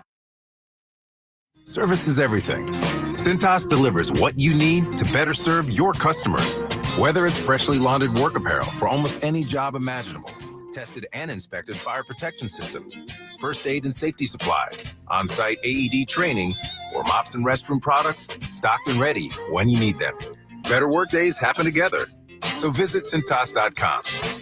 Oh, I'm ready! And get ready for the workday. Have you heard you can listen to your favorite news podcast ad-free? Good news! With Amazon Music, you have access to the largest catalog of ad-free top podcasts included with your Prime membership. Enjoy shows like The Daily, Up First, and Consider This, available ad-free on Amazon Music. To start listening, download the Amazon Music app for free or go to amazon.com/ad-free. That's amazon.com/ad-free to catch up on the latest episodes without the ads. Get ready to hit the gas on the best power tool deals of the year at Fasteners Tool Outlet. We're revving up the savings with our full throttle one-day DeWalt sale in Sacramento on October 12th only. We are slashing prices on a huge selection of DeWalt power tools like cordless drills, saws, combo kits, and more at costs you won't believe. Get better tools for better prices only at Fasteners Inc., Sacramento's top destination for DeWalt tools. Again, that's October 12th only on Power Inn Road. For more info, go to fastenersinc.net. Fall's right around the corner, and there's no better way to experience nature and everything that Northern California has to offer than in a Jeep. And right now, it's Jeep Adventure Days at Sacramento Chrysler Dodge Jeep Ram. And they've got the deals and selection for you. From sales to service, they're going to prove to you why they deserve your business. Their GM, Chuck Dean, he has this talent of not only getting you the best deal in town, but he also is able to build an inventory that other dealers are jealous of. SacsSuperstore.com and located off of Business 80 across from Hagen Oaks Golf Course. Sacramento Chrysler Dodge Jeep Ram. Do you know when the absolute worst time to find out you've got a heater problem is? When your house is cold, your family is freezing, and the dumb thing won't turn on. This is Kenny and Jerry from Bell Brothers Plumbing, Heating, and Air. Don't get caught off guard by heater problems. Call us to schedule a precision tune-up and professional cleaning right now. It only takes 90 minutes and costs just $87. And we'll keep your heater running reliable and strong all season long. If we discover problems that need attention, we can take care of them now, instead of when you're freezing and wishing you'd thought ahead. A Bell Brothers tune-up will also allow your system to last longer, keep your home more comfortable, and lower your energy bills because your system will run more efficiently. So don't put it off. Call right now and get your precision tune-up and professional cleaning for just $87. Call Bell Brothers at 916-444-1234, or you can find us online at thenosurpriseguys.com. It's time for the news of the day. The latest headlines, the biggest stories, hard-hitting analysis. Yeah, this is none of those things. And now, here's Carmichael Dave and Jason Ross. Yeah. The hit doctor in the house. The hit doctor in the the house. house. Hit doctor. That's what got me. That's what I thought he said. Exactly. Oh, wait, are we starting crosstalk? Yeah. It's crosstalk. Styles and Watkins. Bing. Yeah. That's John Williams. That's Bruce, the boss. I just broke my bell. Was that last week? Was that a week ago? Literally a week ago, the cake and the cookies? I think it was. Yeah, last Wednesday or Thursday. I can't remember. I think it was Wednesday. It was, okay. Oh, there it is. Yeah, it was. Yeah. It's about a week ago. Did you see that thing going around? And I don't know if I'm supposed to say this, but when they have one crumble cookie and then it's a plate of all the things that equal the same amount. Yeah. That was and alarming. It's like 3 plates. Right. It was like a colon blow. Yeah. On No, SNL. but here's the thing. Sometimes you just want a cookie. Yeah. And that's okay. Yeah. Oh gosh, Alan, how are you? Good. Everything good? Everything's good. Yeah, it's funny how fast things switch from, you know, the storylines. Once the Kings get going, man, nothing else matters. We're sitting there getting ready to do the show, and okay, there's some Brock Purdy things around, but and they're good, but or do we talk about DeMar DeRozan getting used to this offense and what De'Aaron has to say? And King season is upon us. It is upon us. And I mean, we are just about a week away? 1 week from today they play. From the annual everybody freak out, it's not on TV anywhere. We end up watching the Gold One feed with Scott Moak in the background thing. Because that is literally I think that's been every year for the last 7 years. Yeah. Where they're all on radio. Yeah, Sacktown Sports 1140, baby. Did you just think they'd figure that out at some point? Like, hey, you know what? Everyone wants to watch the first preseason game. Or all of them. Yeah. Yes. Maybe we should put it on TV. I don't know. Maybe. Notice everybody gets quiet. Watch me, maybe. Yeah. Watch me, maybe. Alan will be there. He'll be there. Will you be there? The home opener, preseason, next Wednesday? Yeah. Over under, including preseason, 41 home games plus 2 home preseason games, I think. I think there's 2, yeah, 3 rows. So let's say 43. How many Kings games do you think you'll be attending this year? I mean, I was at a lot last year, 41. I mean, you were probably like 35-ish, 30-ish. Yeah. Wow. I mean, Alan was at most of them. Wow. Yeah. And the baby race is going to be so funny once the first baby race happens and looking at my kid just walking around. I'm just going to be like, get down. Guess what they're debuting this year? What? Toddler races. No, they're not. Just run. Toddler dunking. You just keep doing that. Yes. And then I would say the baby races were pretty disappointing this season. Last season, Yeah. you know what? I agree with you. We need with the exception of I his think baby. our race, I mean, Baby Styles was awful, but our race was one of the best. Someone actually finished. One of the babies finished. We had one of the best races. We just, we weren't a part of it. It might be the arena at Golden One. At Arco, I don't remember that problem. True. Arco Arena baby races always went off without a hitch. I think I told you this, right? Did I tell you about the meeting I had over in England where I wanted to bring baby races there? No. So there was like 30 people in the room. It's all the execs and everything. We're going over, like, this was last summer. We're going over all the stuff that we want to do this year for the season, different events, themes, like, oh, today's fireworks and all that. And so I bring it up and I say, look, we have a ton of fun with baby races and and this one lady named Robin in the front row, she goes, I'm sorry. I don't. Did you say baby racists? Oh, in front of That's everybody. Exactly what you. And I'm like, and I wanted so badly, like, it's in a very professional. I can't stress that enough. Yes. Everyone's in suits and stuff, but I wanted so badly to just be a d-bag about. Be like, that's exactly what. Yes, that's exactly what I meant, Robin. We're gonna have baby racists come to the event, and that's what we're gonna do. What would you even do? Well, right? The doll thing, a white doll and a black doll. Guess where I'm not. Yeah, I'm not going any deeper on that. Hey, you let us stay. Baby races. Real quick before we get into racing babies. Yes, that I like that better. Yes. Before we get into celebrity birthdays, Vic Tafer of The Athletic is joining us Hey. at 1:15, and basically he's going to be walking out of the locker room. So we're going to get all of the information on what is going on with Davantae. So that's at 1:15, fresh out the locker room. We're going to have him on the phone. You're a Raider guy. Mm-hmm. Would you trade Davantae Adams for Brandon Ayuk straight up? Straight up? Yeah. Tell me. Tell me. I don't know. Brandon Ayuk, I mean, one diva for another, right? Yeah. I mean, we talked to a lot of wide receivers in Vegas, and I would say that you can find wide receivers these days. I don't know that I would deal with Brandon Ayuk, and I don't know that he's proven that he's worth $30 million without the rest of the Avengers. So I don't know that I do it. That's right. I said I'd do it for the Niners, not for the Raiders. I don't necessarily disagree with what you said, Alan, but it does bring up an interesting question. If wide receivers you can find, then why is it that the wide receivers are all the highest paid non-quarterbacks and running backs can't make any money? Well, I think that there's definitely a level of elite guys, but I would say in a specific situation with the Raiders, I wouldn't. Yeah. I'm not saying nobody should. I'm Yeah. just saying to pay Brandon Ayuk $30 million, how much better is he going to make Gardner Minshew? I don't know. Is he better than Davantae Adams? I don't think so. So if I'm the Raiders, I don't do it. That's not to say another team shouldn't. Did you know on Christmas Eve Day, Davantae Adams will turn 32? Yeah. And we looked it up yesterday. Now let's find out who turns what today. Oh, Celebrity okay. birthdays.